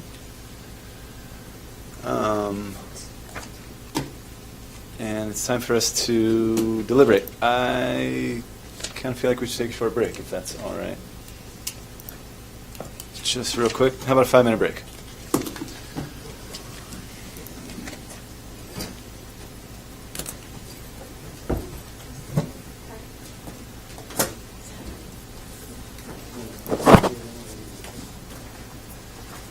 I think the biggest question is whether we want permanent residential dwelling units in the C2 zone, or the commercial zones in general. Okay. I think That seems that's like a the big question. biggest question for me. I don't have a problem with extending the temporary stay. I don't think that's an issue. I think people aren't, we're not really holding We're people to already- 30. we're already- And I think it makes their request of, I did hear the phrase, we could live with 90 days, and that seems reasonable to me. June, you had brought up new tenant law, and if that extends past 90 days, right, I think you said 145 or something. I don't know if that's, Oh, it's just. But if it aligned with that, I think that would make sense, right? It's just But- 145 days. A lot of communities allow summer occupancy for 145 days as a code in residential communities, or where camping is allowed. 145 days are allowed because it's an entire season. You move the vehicle in, you may come and go from that vehicle and not be there every day, so it works. I don't have any qualms about that, but I think without knowing what that number is for well, I guess we could set an arbitrary number, couldn't we, Travis? We could make a recommendation of any arbitrary number we wanted. Yeah, theoretically. I think 90 is fine, just because the applicant said that they could live with that. If it's acceptable to them, it's acceptable to me. Another thing about allowing permanent dwelling units in a commercial zone is what kind of density do you want, right? I mean, planning is all about picking your density where, right? And if you're going to allow it in the commercial zones, Well, the density is less than a multifamily zone. I mean, they're proposing 52 units on 5 acres, so their proposed density. in we a allow- commercial zone. Yeah, but our density is 20 units per acre in the multifamily zone. They're below the allowed density in the multifamily zone. I mean, these are very large lots. So, yeah, I think, Brian, I think you're right. I think we need to kind of tackle that idea of residential in a commercial zone, and we need to kind of grapple with that a little bit, really, before we... What other commercial zones are they going to be allowed to put alternative living communities in if we make this a precedent? So... How much commercial property will be left? Right, so that's my concern. And, I'm actually a firm believer in, mixing residential and commercial. I think that's generally a pretty good idea, because I think those two things coexist pretty well together. In this case, it seems like it would be residential to the exclusion of commercial activity, which, does concern me a little bit. I think there would be compatible ways to, preserve the commercial nature of that parcel. I think we've heard from any number of applicants here in the last year that commercial is dead. That we have a ton of commercially zoned properties. So maybe it's a percentage of our commercially zoned Sure. land, but the fact of the matter is they are dealing with an extremely difficult site. And we have a tremendous amount of commercial land. I mean, we have brownscape on commercial land. Sure, but you know as well as anybody, June, that's a current trend, and things change, and That is a current trend that commercial is dead. Well, if Yes. you add more people, commercial may become more viable also, right? I mean, Well, big not box- overnight, but. Big box stores are a difficult thing. I mean, and we're ending up with a strip mall city there instead of a planned commercial facility. So, and, I mean, the site is really not suitable for commercial structure because I think we said we had an engineering space and we'd had some engineering done. That's difficult soils out there. Well, sure. Okay. So I'm not- if the case is that it shouldn't be a commercial site, then that's a rezone issue. That's a different. I think this particular site is not the issue, right? We're not we are talking about code changes. We're not talking about one parcel. I just want to add that, I mean, when I think of commercial, the first thing I always think is retail also. Right. I think everyone, that's the first thing they think of. But commercial is more than that. You do have restaurants, you do have coffee shops, you do have dentist offices, you know, I mean, you do have other forms of commercial that do fit under that umbrella. Yeah, there's not going to be a Bed Bath and Beyond on that parcel. It's not going to happen, right? But there, if it had some area that was viable, you could do smaller commercial uses there. I mean, Travis, not did you? Yeah, please, come on up. I think that your comment about the 90-day, I mean, we have pre-existing mobile home parks and RV parks that are pre-existing to the code. We have recreational vehicle parks here that were built and established under the code with the 90-day growth. I know probably 10 people who have lived for 7 to 10 years. And Sure. there is no enforcement. Okay. So what they're asking for is what we're doing. But That's, I- okay, that's a separate, you know, code enforcement is a separate issue from the actual code, though. Let's hear from Travis real quick. Excuse me, I was speaking to the commissioner. I understand, June, and I had asked Travis to come up and speak before you started speaking, so you'll have plenty of time to speak. I appreciate what you have to say, and your input's important. Travis, go ahead. Yeah. The one thing I wanted to point out, and that is part of the reason why the recommendation on this staff report is not necessarily approval or denial, but not approval at this time, because over the last 6 months, we've clearly been having conversations about the fact that the residential, multifamily, single-family density, the locations, the amount of land that's available, and the desire by almost all of the Planning Commission who worked on it for mixed-use type of code language that's not in there. And we currently have the Planned Unit Residential Development Code, but it's only in the residential zones, whereas you look at somewhere like Clark County where they have a Planned Unit Development Code, they don't have the R aspect to it. So there are other aspects where you can introduce commercial and commercial and residential as part of the same project, as opposed to our code is kind of very specific that it's Planned Unit Residential Development. The reason why we're not recommending approval of the stuff that was proposed, and that is it may not be the solution for what we've been talking about these last few months. Part of the question that we need to address and what we're going to talk about next is what do you want to work on next? And the Planned Unit Residential Development, the multifamily, the mixed use was high on that list. And so rather than necessarily looking at the exact code that they proposed, staff loves the idea. Melissa has been all over this. She's done a ton of research. It makes a lot of sense. It seems to be the direction of the future. So maybe the question isn't necessarily something to be settled with this tonight. It's the next conversation we might have for the next month or 2 or 3. Okay. I'm jumping ahead of you probably, Yep. which I probably shouldn't do.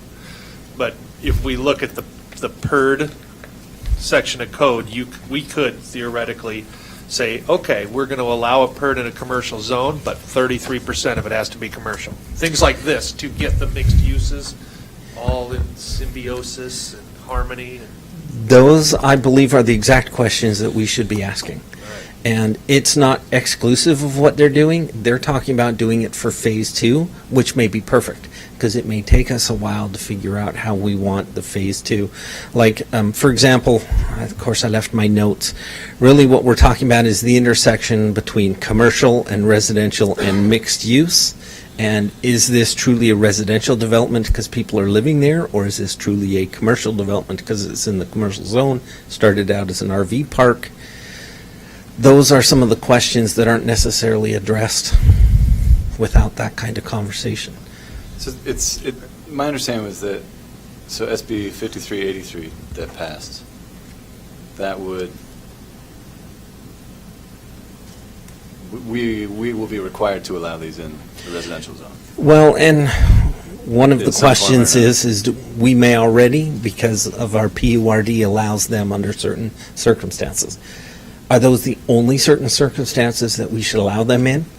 That seems like it doesn't make sense. So, but some of the other questions, some of the other questions that have occurred, and that is, PURD versus PUD, planned unit development.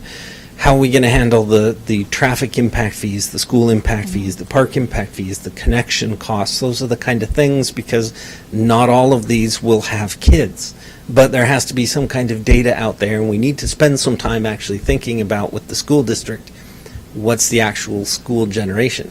Because if there are kids that are only coming in for 3 months, the school district may not need a ton of extra space, but they may have other problems that come along with turn and burn during the year. If the kid's here for 6 months and then gone, that is a different workload on the school system than a kid I who's think here the for the applicant full would have a year. valid point if they didn't want to pay impact fees because they're not permanent dwelling units, right? Yeah, How would yeah. we charge it? Yeah, well, and the other question on the other side, having worked in Clark County for so long, it's all about the stormwater. And you look at an RV park, you might expect it to be 80% impervious surface and pervious surface and 20% impervious surface.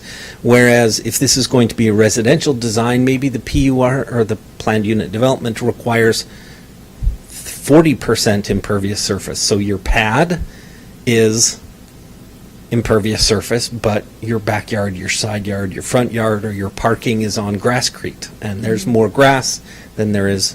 So you might end up with a different model for phase 2 than you would for phase 1. And I only know enough about stormwater to be barely dangerous, but do we have impervious surface limits in our zoning code? not in the commercial It's zone. just if you can design something to handle the runoff, then you don't have any limits, right? Yes, and in the residential zone, you have 50% impervious surface. Oh, you do have Yeah. impervious surface limits? In the residential zone, not in the commercial Not in the zone. commercial. Okay. Yeah. Which could be skirted with impervious pavement, stuff like that, right? I mean, Yes. Okay. Yeah, and this gets to like a scoring system like the PURD, only we can't apply it in this case.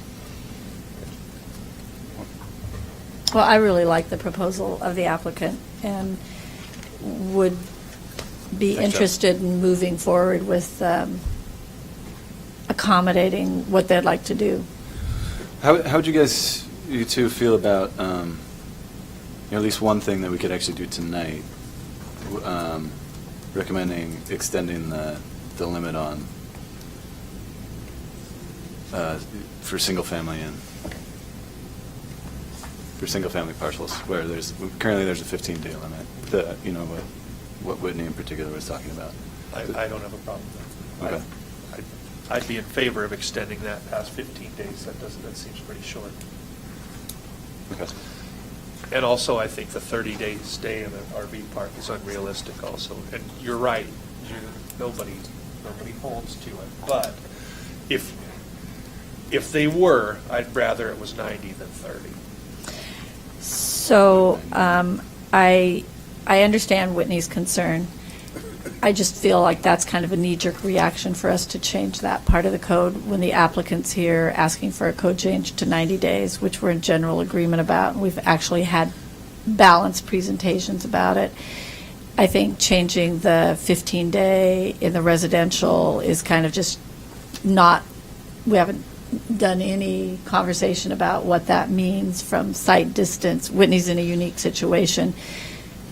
I think that needs more consideration than making that change this evening. But the 90 days, I'm like, Do we, I mean, we're obviously not code enforcement. Do we have any, can we? I just don't want to, while we're looking at these temporary stays, I think that we should extend it 15, and it's something I just thought of tonight after Wendy's testimony. Whitney's testimony, but I'm worried that it'll just get swallowed up and we'll be on to bigger and better things later. So as long as we're thinking about it, why not make a small change now? That's the way I feel. Yeah, and I think Whitney's situation is, her lot is sort of unique in the city, but her situation of having health problems or parents who are aging, that is certainly not unique. Brian, what was your idea for extending it to what? Or at least double it, at least. To 30 days. Yeah. So your neighbor, you live on a pretty tight street, so your neighbor moves in a RV on the driveway for 30 days. Yeah, Good with that? yeah, as long as it's done in 30 days, and a call to code enforcement would ensure that. Because code enforcement, most of them are complaint-based, and I think that a lot of people do have problems like that necessitate things like that, and I don't think 30 days is too much to put up with somebody that is in a tight spot.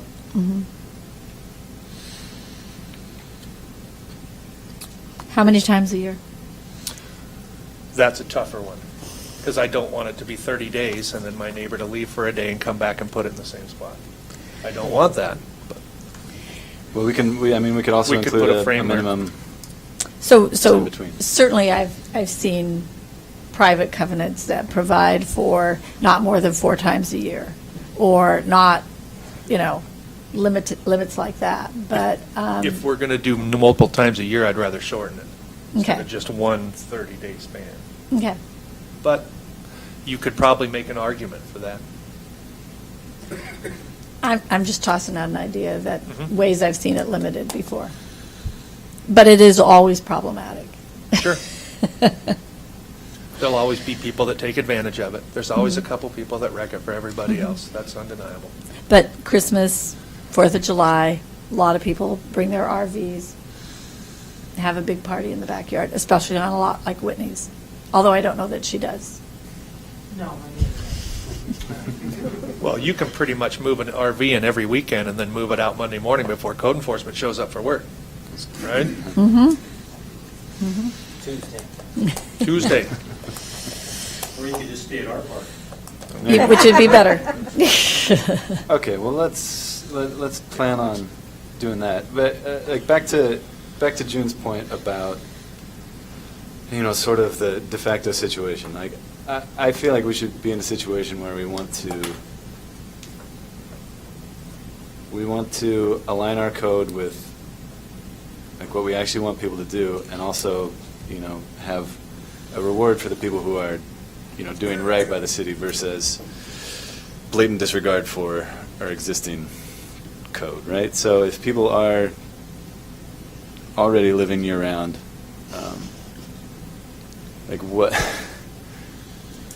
what do we do about that? And how do we... I'm not in favor of permanent residency in an RV. Right, but, It's not. June's point is that that's whether or not we allow it explicitly, that exists, right? So what, as the planning commission, what can we do to encourage code enforcement on that issue? You would have to file a formal complaint. Okay, that just as private citizens? Yep. Yeah, okay. All right. That goes back to, it is filling a housing need for a lot of the people that are in those circumstances, and it would be an extreme hardship if suddenly we started enforcing the code, but. Yeah, yeah, I take your point for sure. So I guess, I don't really like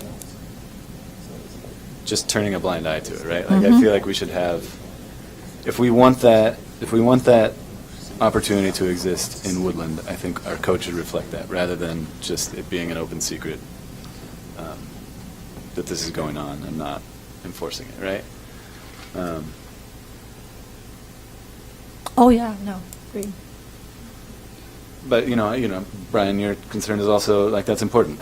We have land zoned commercial for a reason, and if we don't think it should be commercial, if it should be housing people, then either we should allow that in our code, or we should rezone it to residential. I like the idea of tweaking the PERD requirements so that it fits better into a commercial area, so that the residential doesn't drown out the commercial opportunities. I like the sound of that. Okay. I think also just sort of for me anyway, like my concern about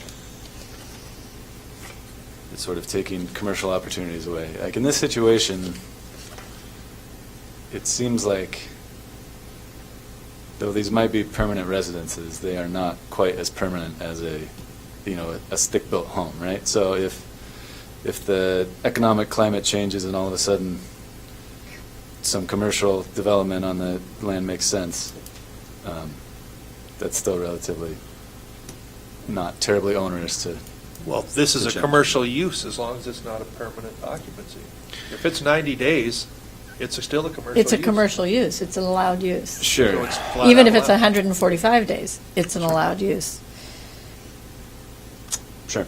And, Okay. and it would prosper the other commercial businesses in the area because you would have these residents that would be going to the coffee shop that's there and, Certainly. yeah. So it enhances, and it's a great location from a transportation standpoint. Okay, so what about, Melissa brought up the idea of maybe a portion of sites being allowed to be Well, permanent. How does that set with you? the only way that this isn't allowed flat out now is if we give them permanent occupancy of permanent dwelling units. And right now, Right. they don't have. They're asking if they can have permanent occupancy. If they have permanent occupancy, now it becomes a residential development. And Right. now it becomes at odds with the commercial. If they don't, then it's still commercial, it's just flat out allowed. Yeah, absolutely, yeah. But I guess what I'm saying is, like there are some advantages for it there being some permanent occupancy, right?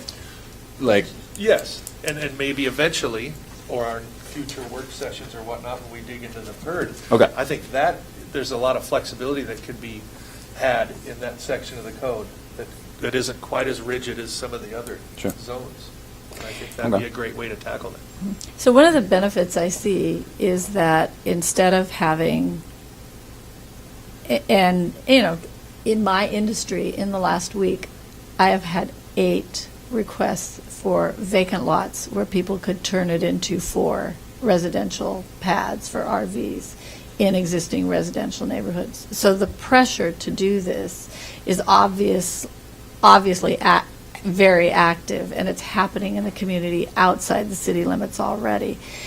So to me, this limits it to not occurring in the residential zone, because happening in the residential zone is somewhat destructive to our residential neighborhoods, and it puts traffic onto streets and recreational vehicles where there aren't adequate turning spaces, and increases the density in a residential zone versus in a multifamily zone. So to me, in a commercial zone is a better place for it to happen than in a residential zone. That's part of why I like the location. Even though the recreational vehicle park that is adjacent to the Burgerville is kind of out of sight, out of mind, the people that live there are very happy with their location. It's great transportation, they have access to the river, they like it. Nobody cares because it isn't next to any houses, it's next to commercial use. This is somewhat bracketed in the same way. So I have no problem with increasing the habitation to 90 days. I would have no problem with increasing it to 145 days or to full-time, provided there's an on-site manager and we deal with some of the other questions within the broader code. Because I think there are issues with what are we going to do if these turn into full-time residences. So if it's an RV code change, I'm perfectly happy to change that tonight. But if we're talking about full-time residency within the commercial zone, I think we've got a lot of work to do to develop that code. Of course. I think I feel the same way. Okay. I believe I do, anyway. I think so. I think what you're saying, I think we're on the same page. okay. Yeah, and, I think I maybe diverged from you a little bit on June. I think basically just in the residential area. I agree that, having RVs that are coming and going from in a residential neighborhood is probably not ideal, so that doesn't sound appealing to me. We either. do it every Christmas. We pull one in on the side of the house. Sure, but I mean, like what you're talking about, you had applications not this for, there's Christmas you won't. 4 pads. That's right, I won't. But if it was 4 more permanent dwellings, like I think that could be a great asset to a neighborhood. But maybe, I think that's something we're gonna dig into in the coming months. So yeah, I think this is a good start to the discussion. So I'll move that we extend the 30-day limitation on residency in campers or RV parks, whatever the correct nomenclature is, to 90 days. I second that. Okay. I think we've talked about that quite a bit, so let's just do a vote. All those in favor? Aye. Aye. Ayes have it. Great work. So I don't know if it's appropriate to move to continue the workshop session and move forward with, move it on to the agenda to accommodate what the applicant is asking for revisions to our commercial code. I don't know if we have to say that we support staff's recommendation and then later work on the PERD Mhm. section to maybe bring that into a possibility. Mhm. I mean, do we have to rule on the actual request, right? You Is could that- always postpone it until after you move to the next item and then decide whether or not you want to come back and visit it tonight or whether you want to continue it to a date and time certain, I think would be your 2 options. Or if you don't want to continue it to a date and time certain, we could just re-advertise when you're going to take it up.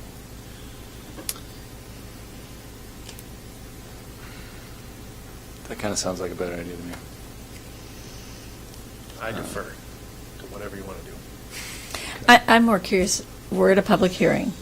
We've approved part of what the application applied for. Is that an automatic denial of the rest? No. No, because you didn't actually make a notion on the actual application that was pending. Okay.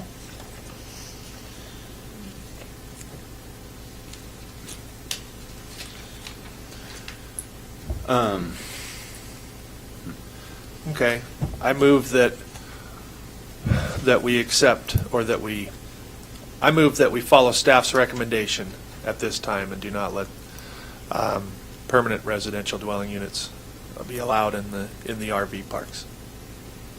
I'll second that. Did I skip over some of it there? I'm You're wondering giving me that whether look. Our recommendation actually said that, though. I think I thought it did. it wasn't quite that. I think the recommendation was to, well, I guess I should. Our recommendation was technically that you prioritize the code discussion that would involve this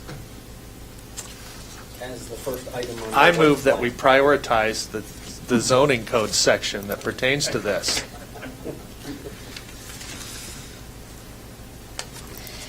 Okay, so let's. So you're going to withdraw your first motion? Let's, I withdraw the first motion. Okay, let's let that one Please die. restate the second motion so I can get it.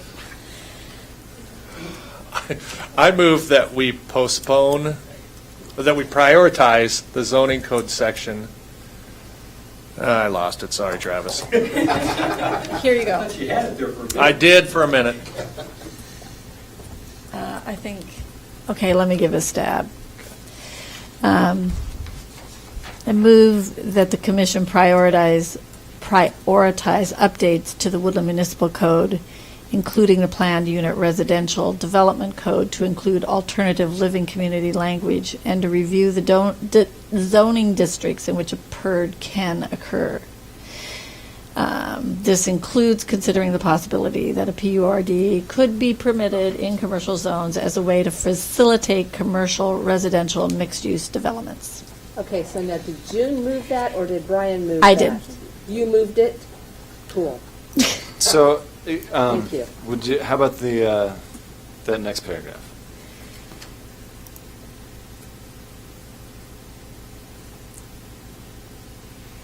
Well, that's not my motion. My Okay. motion's what I read. Okay. And you I don't- second you that don't motion. adopt Motion, sorry. Okay, so who seconds? I did. Thank you. Okay, what was that, Travis?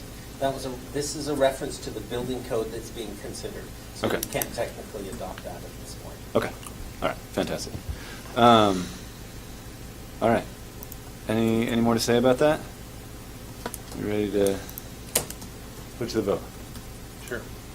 Fantastic. All those in favor? Aye. Aye. Aye. Motion carries. Yeah. Great work. Just curious, how does that feel to you guys? Is that, all right? Does that seem okay? Seem like a decent compromise? Yeah, Okay. Okay. Great. So, I think I'm gonna, well. I move to close the public hearing if I have to. We did. We It's did? already been closed. We Okay. close public hearing. All right, great.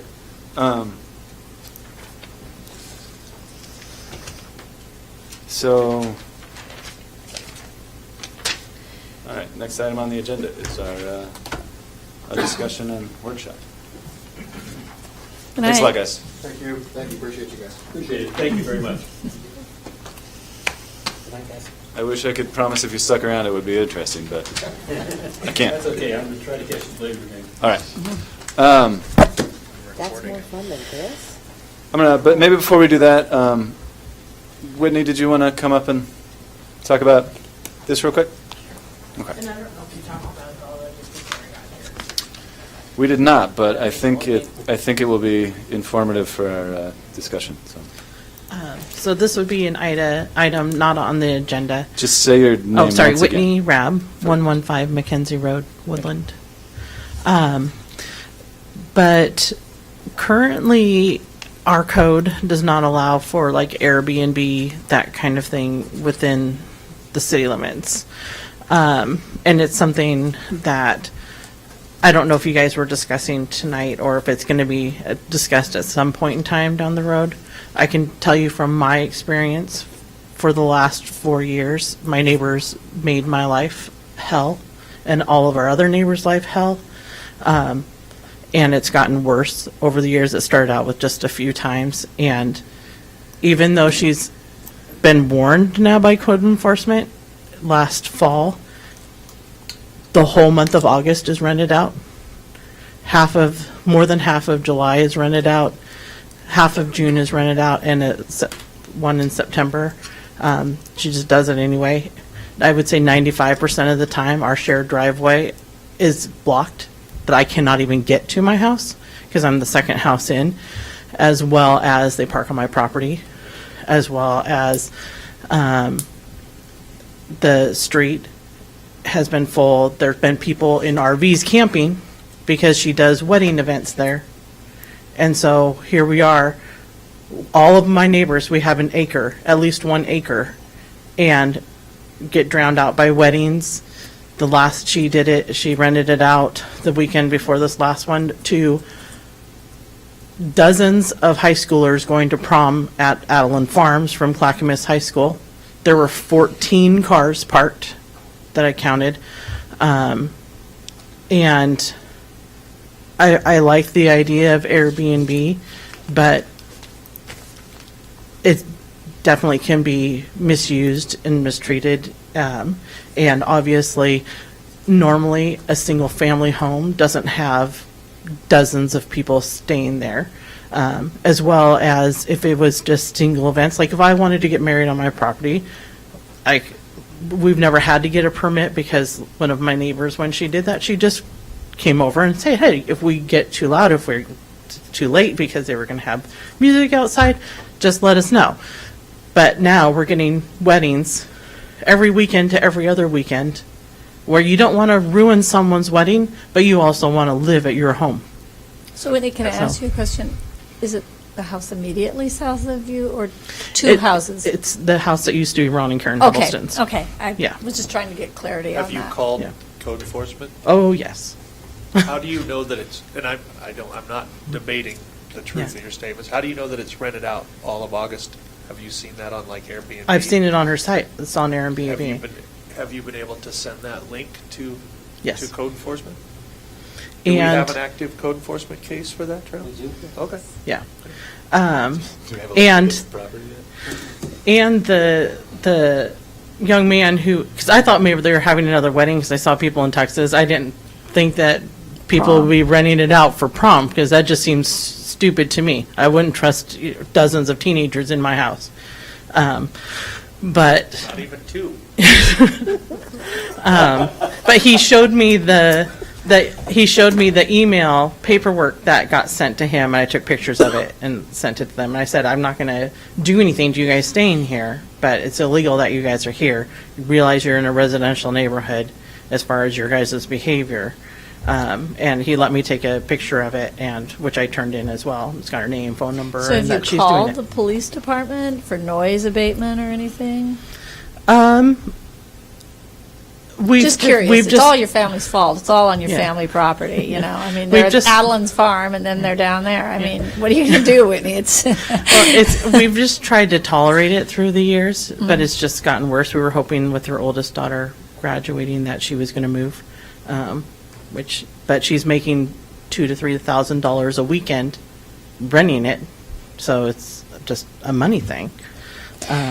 so Travis, Yes. I mean, we have ordinances about, you know, running a motel, and we have ordinances for, that allow guest houses in the city. So what's the issue with code enforcement not pursuing this? So an Airbnb requires a conditional use permit.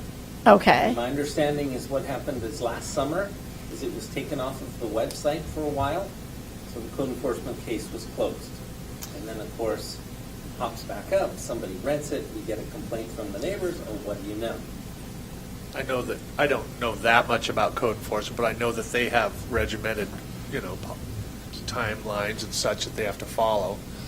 I don't know if they can accelerate those timelines when they reopen a same case on the same property later. I don't know if they can do that or not. So we're having a discussion about formalizing our policies and procedures for code enforcement. So we're going to try and address that. So what about revenue? I mean, this is a business. Is there a business license? She should, there isn't one. Well, it's already not allowed. So, I mean, for what we're discussing, it's already not allowed. I mean, I think you have to attack it from the code. Well, so aspect. Whitney, have you approached anyone at the state about lost revenue? I mean, this No, is 'cause I don't know who this to is a contact. sales tax issue that you could approach the Department of Revenue in Olympia. You could approach the city. I mean, this is a business license issue. This is a revenue issue. I mean, we tax our hotel and motel taxes. You know, those would all be due if this is a business that's being held for for events. You know, there's revenue loss to the city of Woodland. Yeah, I didn't know who to contact for those kind of things. I have gotten to the point that I've had tow truck drivers out there ready to tow people's cars off my Wow. property, or because I can't get down my driveway. At one point, I blocked the driveway behind them so that they all had to drive through her property to to get out, which I know that was just a revengeful thing, but I couldn't get in, and so I just left my car there. And so, Wow. wasn't my best day, but like, anyway, if those kind of things are going to be looked at, I've used Airbnb before, but it was just for my family staying. It's actually when our house was being worked on because of a water leak. But there has to be some kind of like guidelines for it so these kind of things aren't happening to your neighbors. And so, and it's interrupting all of the neighbors, not just the ones on each side. So, It sounds like it's something that we need to, it sounds like something that we need to analyze through a code enforcement process. I mean, I understand your valid concerns, but I don't think there's anything we can do because currently it's regulated with a conditional use permit. They're just choosing not to do it. yeah. So- And that's one of the things that when I was talking to Travis, who we were talking about, he's like, they're looking at the codes. So if you want to say something about it, in case this is something that they're looking at, you know, please come and and speak up. And so I'm coming and speaking up because I can't imagine having it be something that can happen every single week, year round. It sounds dangerous to me. I mean, it's the type of thing where neighbors are suddenly, fistfights are occurring. I mean, it sounds really inappropriate to me. Yeah. Yeah. So. I mean, it's not a wedding because a child in the family got married and you go out and ask the neighbors if you can park in the field. Yeah. I mean, it sounds like you could have violence occur. Yeah. Not a good thing. Even like far shy of that, it's still pretty egregious. Yeah. Abuse of our Yeah. Yeah. just our city, really, and neighbors especially. You can always go to the IRS. They love people who don't report income. Well, I don't know how to report it otherwise. Like, that was one of the things I was talking about when I found out how much. Because now she went from going from last year running it for, I think, $400 or $450 a night to $700 a night. And people are still renting, because if you get two dozen teenagers and they put in $50 and you're staying there for a night, Nobody's then renting someone's house for a nice, quiet night in the country at $700 a night. Yeah. They're renting it for a party. Yeah. Yeah, we're missing out on a lot of revenue there too. So Yeah. We had one night when there was, like, before dark even, there was a disco ball going in the house and all that kind of stuff. So. Seems like a waste of electricity if it was during the daytime. Yeah. Okay. Well, call the police. Don't confront your neighbor. But if it hasn't reached the time for the noise, which is midnight on the weekends, then there's nothing they can do anyway. So. Well, like Brian said, I don't know that there's a lot we can do for you immediately, but I just we're sympathetic wanted to bring it your up in case that was part of the codes that we were looking at. Yeah, and it as the certainly city can be. changing. So. Yeah, it definitely can be. Yeah. But yeah, keep pursuing code enforcement, etc. Thanks, Whitney. Travis, hi. Okay, so I'll try and go through this pretty fast because we're running a little later than I expected. So, for some reason now I was working a minute ago.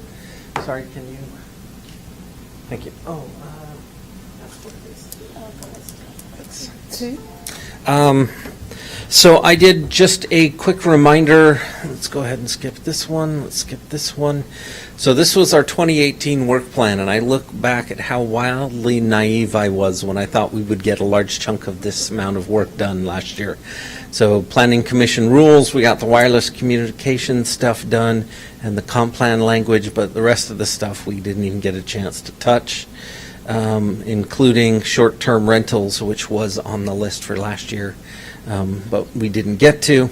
So retooling our code, this is the list of the minor stuff that we had talked about.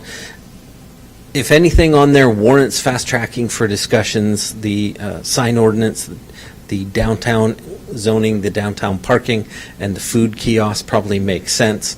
But after the comprehensive plan discussion, it makes more sense for us to maybe be looking at the downtown district, the C1 downtown revitalization, parking, residential, and food trucks, pop-ups, options downtown, planned unit residential development versus the multifamily design standards or versions of PURD that don't involve just the R codes. So one of the things I wanted to go back and reiterate from when we first started talking together back in January of last year, and that is kind of how a code should be structured. Realistically, my preference, how I've been raised as a planner, is you really kind of want to have 3 categories of regulations, and your structure should realistically kind of follow that. So, for example, use, which are kind of zoning issues.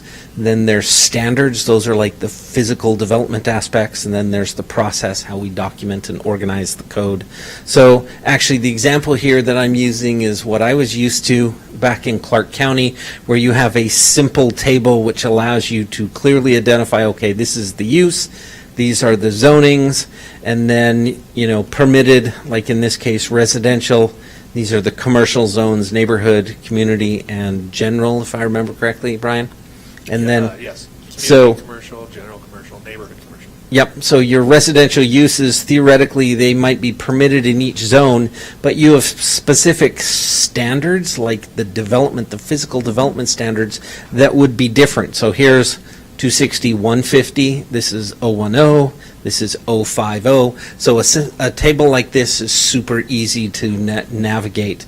Whereas ours, this is kind of that version of that, only, oh, sorry, I skipped the third page, because realistically, we have administrative uses and permitted uses and administrative temporary uses, and we have administrative conditional use permits and conditional use permits through the hearings examiner, and the first 3 pages are literally just telling you how to approach the application process. We also have an issue where we have codes buried. So for example, our hearings examiner standard, this is 1718. It's about the hearings examiner, the purpose of having a hearings examiner, and then buried way down within the hearings examiner, section 180, is the variance section. So why is this here? Does that mean that you can only have variances for projects that go before the hearings examiner? It seems totally crazy, and it seems totally, just disorganized. So on top of the big picture question you guys need to look at, I'm going to be adding additional complexity to the conversation, because we'll kind of get it all mixed, or you'll get it structured the way you want it, and then I will proceed to disassemble it and put it in different parts of the code. But hopefully by the time we get through this, you'll be comfortable with the idea that you've got what you wanted. The fact that I've repackaged it won't be a problem for you. But the other thing I did is looking at Title 40 for Clark County. This is a great example of how it should be structured, because you have an admin section, and then you have all of the zoning in a single area of the code. So there's urban residential and commercial business mixed use, the overlay districts, and these are the special use standards. So everything that deals with uses and how they function, right here. And then the next section is your design standards. So whether it's the physical signs, whether it's the physical landscaping, the physical parking, the sewer, the water connection, that's all in their design part of the code. Then as you get down below, there are the type 1 processes, and then the types of permits and how you modify and vary. It's all in a single explainable session or section. So we don't process type 1 variances this way, and then type 1 site plans this way, and then we have a totally third process for other kinds of uses. So we're going to try and structure it similar to this. Hopefully just without about a third of the weight of the Clark right. County Code. Hopefully a lot less than a third of it. 60% 60% less. Yeah. 60% less. And so, based upon the conversations that we had after the comp plan, my suggestion was that we really take a look at the planned unit residential development, potentially the C1 district second, but we really can't let the sign and the individual zones drop off the table. We have to recognize that those are important. And so that was it. And basically, I had included in your package the list of the Retooling Our Codes. Those are just the small code fixes. But at this point, I was thinking I would just figure out what you wanted to attack first, and then we can talk about how long we think that would take and the effort involved. Okay. I got a feeling I know what June's going to say. What do you think I'm going to say? Multifamily zoning. Actually, I was going to say. You were going to say I that, was now going to you're say not gonna. no. I was going to say I think that it would be nice if the city council would form an ad hoc committee, as they did 14 some years ago, to deal with the CBD, because we could die for years and then it will hit the community and they will explode. So I think it would be better to get a citizen committee put together, similar along to what Ridgefield did almost 24 years ago, and talk about what they want the central business district to look like and what they want it to accommodate and how they want to make it a progress, and then bring it to the planning commission that way, or to go for hiring a consultant and turning them loose on it. But I think without citizen involvement up front, that's a waste of time for the Planning Commission. It has failed every time it has come to the city council. Now, were you thinking that ad hoc committee for anything on that list, or? I was just central business Central district, to business. take it off of our plate. That's what I thought. I mean, we handled, so I'd like before. to have some say in it. Yeah. Would Oh, we no, be no, part I'm of going, it? no, well, we could be, but I'm going to get a group of citizens to workshop it, bring it to us, and then we workshop it together, develop the code, and send it to gotcha. city council. So to build a groundswell of support for modifications. Yeah, I don't have a problem with that. I mean, before you were on the commission, we did address parking and a little bit. It was, again, a small thing, but I believe I believe our recommendations were adopted by city council that time. It's been Yep. a couple years ago now, but. Yep. Yeah, so they're like, the downtown business is just an easy stepchild to pick on because it has there's a section that was adopted in 2009 and it was exempt through 2014, and then we've since adopted some code changes since 2014, but we never actually eliminated the section that talked about the exemption. So people talk to me all the time where they read through this and it says, oh, that's not applicable. This whole section above us is not applicable for the next 5 years. But it doesn't say when it starts or ends, and so I have to explain to them, oh, sorry, it only applies to this section, and then they're like, oh, wow. So I like what you're saying, Jim. I think there are probably some smaller bits of it that we could fix in the meantime. I just think without a cohesive plan, I think if you start with Main Street in Vancouver, that was an outgrowth of that type of project. If you take Northwest Portland, I mean, you need a heavier-handed approach to facilitate the type of change we need to make. And we've never successfully been able to do it. But yeah, I don't disagree with you, but I think the point. You want I to think- fix the parking code? Not a problem. Yeah, I think some smaller things. I think that's what you're saying, Travis. There are some things that we can just clean up pretty well, and that are kind of a mess right now without the grand plan. That I think it's justified. So the parking code moratorium and the parking code change came as an outgrowth of that project when Chuck Blum was mayor, because there was a proposal for a broad-based change to the downtown code, which was hugely objected to. One of the primary complaints was dealing with the lack of parking in a creative fashion. So we eliminated the parking code. And I think Centralia does the same thing. They have eliminated the downtown parking code to accommodate restoration of their downtown area. But we never finished the task. And so that's why I'm like, that was starting to work, but we never finished the task. So no, I'm not going to go. I mean, yes, you're absolutely right. I do want to deal with the multifamily code. But I skipped it. Yeah. Sorry. Quite all right.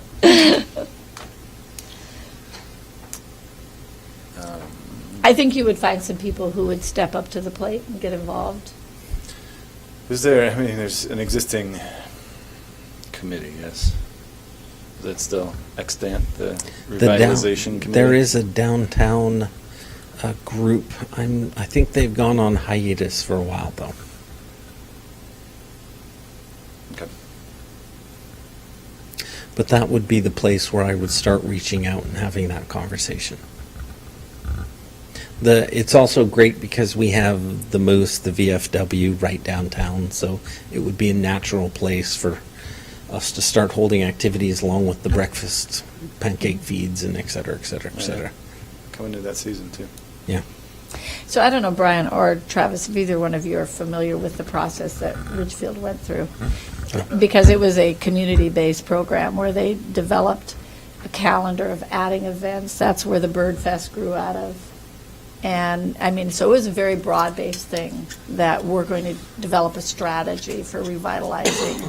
And it affected their parks code. That's why they have such a great walkability in their community. Well, relatively great walkability. So it was a very broad-based effort. And so I'd love to see it rehappen, but I don't think the Planning Commission can devote the time necessary to get it done. Melissa can do it. Yes. I'll eat it. That's why I looked right at her. That's one of the things that brought her to the attention. There was also a lot of money spent on a fancy consultant years ago. Which for one? Design standards. The one in 1972? No, not The one in 1985? The one in 1998? Or the one in 2016? It would have been 1998. No, none of those actually. There was That's 5. between those last two. Yeah. So we had It was one before my about 3 time. years ago. It was before my time. Nah, it was earlier than that. I mean, really, seriously. For We did the- one in 75. No, I know, but listen, about there were it was a bunch of design standards for downtown. It was a bunch of facades and, That was when Kay was the planner. yeah, Mhm. yeah.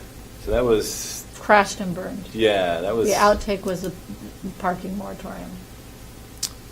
Right, and it was totally rejected because a couple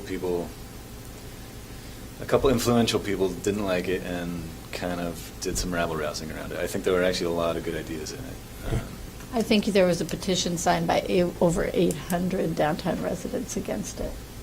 So that's why I'm going, the need to get the residents that live on Washington Street and CC Street Absolutely. to buy into it is really important. Absolutely, but I think there's, I think we can look at that report and see if there's anything that we like in it. As a whole, it was soundly rejected, but that doesn't mean there wasn't anything good in it. And, There was very little that was good in it. I don't know. in my opinion. I've spent some time with it, and I think there's a fair amount that's actually really, really good in it from a good design point of view. But there's room for reasonable people to disagree. Anyway, I think if you guys haven't dug into that at all, it might be worth at least glancing at. There is. If only to see what people hated. Even. Well, there are people that are doing things at the present time. So that is one thing that's really nice, that there are things happening. Doing things as far as activity downtown, developments, and Well, Michelle has actually painted some buildings. There are actually Sure. some flower pots. I mean, there's Sure. a flagpole on City Hall. There's There's- things that are happening. that reminds me, one thing that we have talked about briefly that I think is really easy would be for us to adopt the existing building code.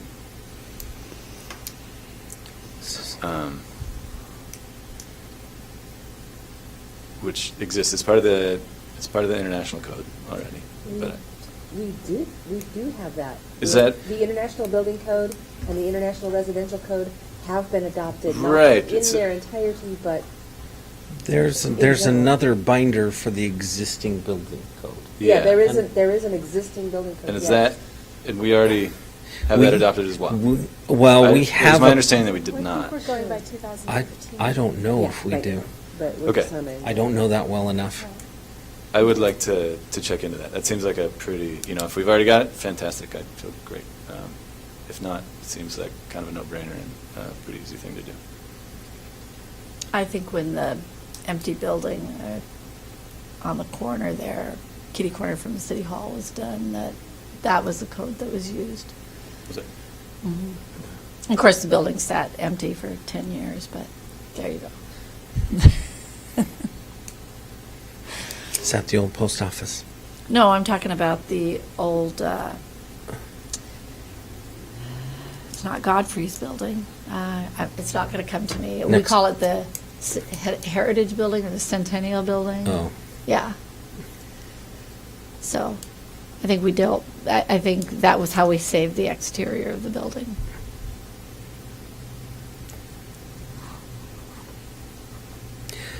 So it sounds like you're pretty sure you want to talk about multifamily. Is that what I'm hearing? Yeah, for sure. And I would like, when we do get to that, I think some of us have some ideas of, some strong ideas about that, and I would like to encourage everybody to bring in examples of what they like, as opposed to, I think a lot of us, and even what they don't like, just as far as, maybe photographs or site plans or any number of things, so we can see what it is, what kind of multifamily that we would actually like to see, because I think there are a lot of really great examples that, a lot of great models that we aren't using currently, and the model that has been used is not appealing to a lot of people, and for good reason. But I think there are a lot of really good alternatives out there, so I would like everybody to collect some of those, and we could do some show and tell. And if you could send stuff to us that you would like us to take a look at and bring to you for the conversation, that would be helpful. For sure. I got a couple other things that I'd like to address. So are we done? We're doing one? That's our focus? No, I was gonna. Well, it's May. Last year, we got very little done. Sure. So that's one thing we're gonna deal with, of course. So I think what we should probably do is we should give us a month to throw our arms around it and figure out what we think that means, and then to lay out a list of things that we'll bring to you next month, and if we can, we'll slap down a month on any particular assignment and maybe go from there. Because there might be, depending on what we throw out there, you might want to address a couple things first, or you might want to do it all at once. Let's figure out what makes the most sense. Give us a month to put our arms around it, bring everything from cottages to tiny homes and second, third story mixed use. Let's see what other people are doing, and you can figure out what the examples we can find that you like, and maybe those will be the easy wins that we can get adopted first, and then that seems to me to make the sense. Now, is there other stuff on this list that you also want us to continue to take a look at? I mean, individual zones seem sort of broad, but Well, that, yeah. and the next slide is, these are our existing zones. I know that we have an LDR 10 zone, but there's actually none of it mapped. So we don't have. So it's a great example. Is that the kind of stuff And you want us to? I believe the same is true of the C3. There might be one nominal patch, but So there are a couple small patches. But they're not There are a being couple developed. small patches, yes. So wouldn't this be the time to talk about whether or not we want to have larger lots allowed, and the conversations that we were having about an urban holding designation? we don't have any maximum lot size right now, do we? We do not have, there are So- no maximum lot So sizes. larger lots are. You have some allowed. density requirements that would control that. Correct. Otherwise. Yeah, and so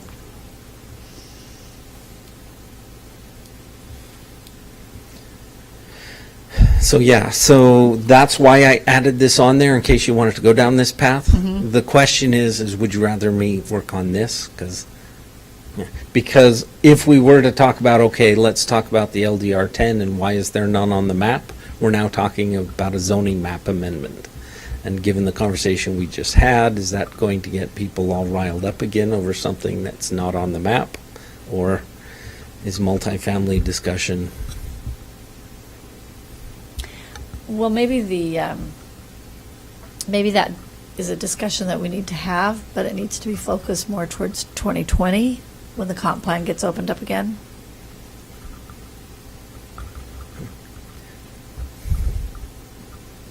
I mean, we're not going to manage to get anything done before the 1st of July. And isn't that the date, that's the maximum date we have to a comp plan change recommendation? If we go on the regular cycle, yes, theoretically. But Okay. the mayor has also expressed interest that he would not like us to look at additional comp plan amendments till 2021. Because given how much effort we put out this year, and it's only a 3-year update, do we want to do it again next year? Or do we really just want to wait for the 5-year update? And Maybe this will be the year of our own code instead Yeah. of the. yeah, because I would rather take 19 and 20 to take a look at these codes. And so that way you actually can say with some confidence when it comes time for the next comp plan update that you're not relying on somebody in the past having set the zoning for you. That makes sense to me. Mhm. So I'm a list guy. Like at work, I write down all the stuff that I think I'm going to do, and I never get to it all. But I do know that if I jump around, I never get anywhere. Exactly, yeah. You just got to bite the bullet and grind it out Mhm. one by one. So, I mean, if you've got a list there, I say start at the top and work our way down. And that's part of the reason why I rushed these guys to the Planning Commission really quickly, because I felt it would be a great primer for you guys to think about some of, it's a little different gear than what you've been thinking about for the last 6 months. Yeah, I like it.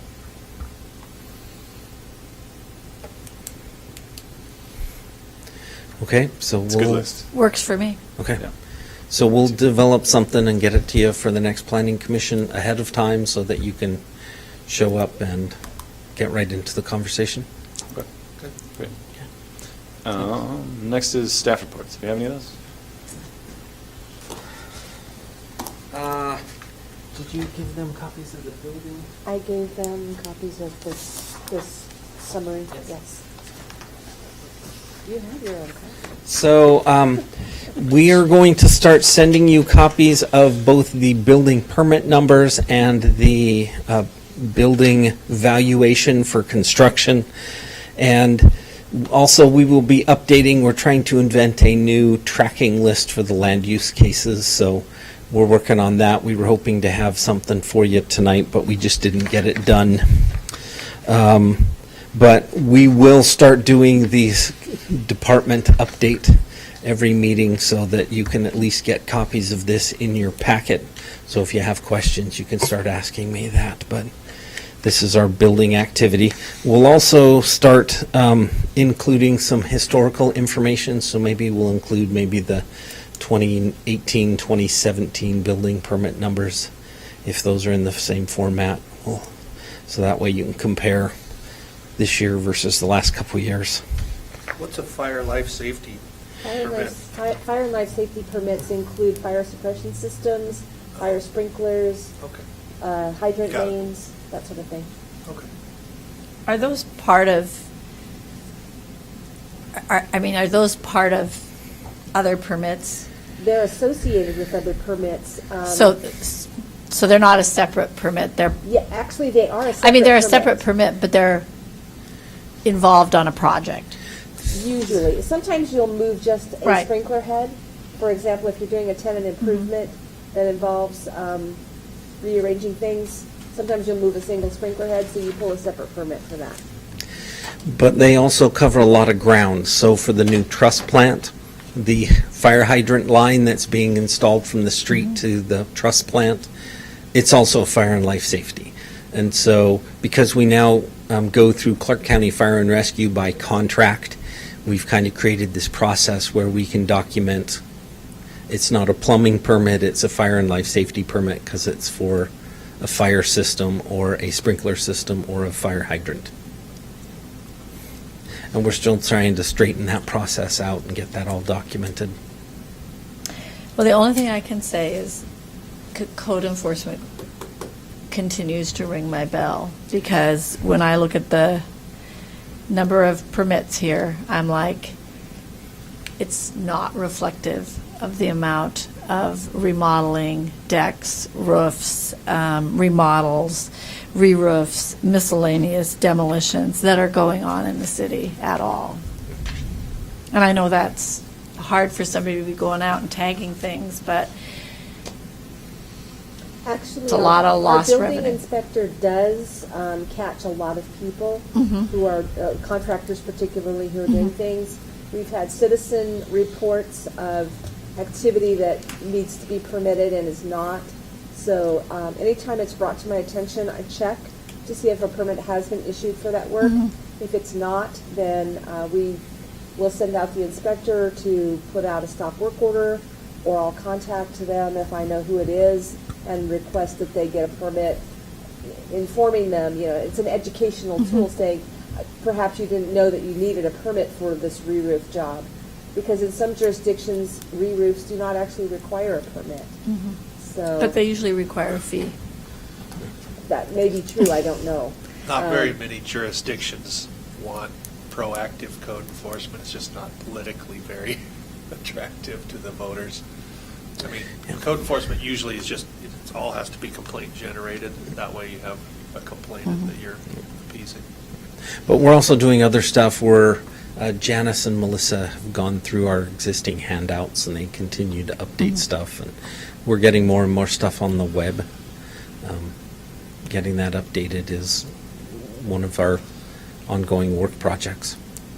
I'd be interested to see the number of stop works that are issued. They're not that many, but again, it depends on, what's going on. And sometimes the building inspector will just stop by a work site and say, do you have a roofing permit? And they'll say yes or no, and if they do not have one, he'll send them directly to City Hall to pull that permit. It's required, so. Yes, so if you're working on Tuesdays and Thursdays, you're more likely to get caught. Thank you, Travis. We are to the commissioner comments portion of the evening.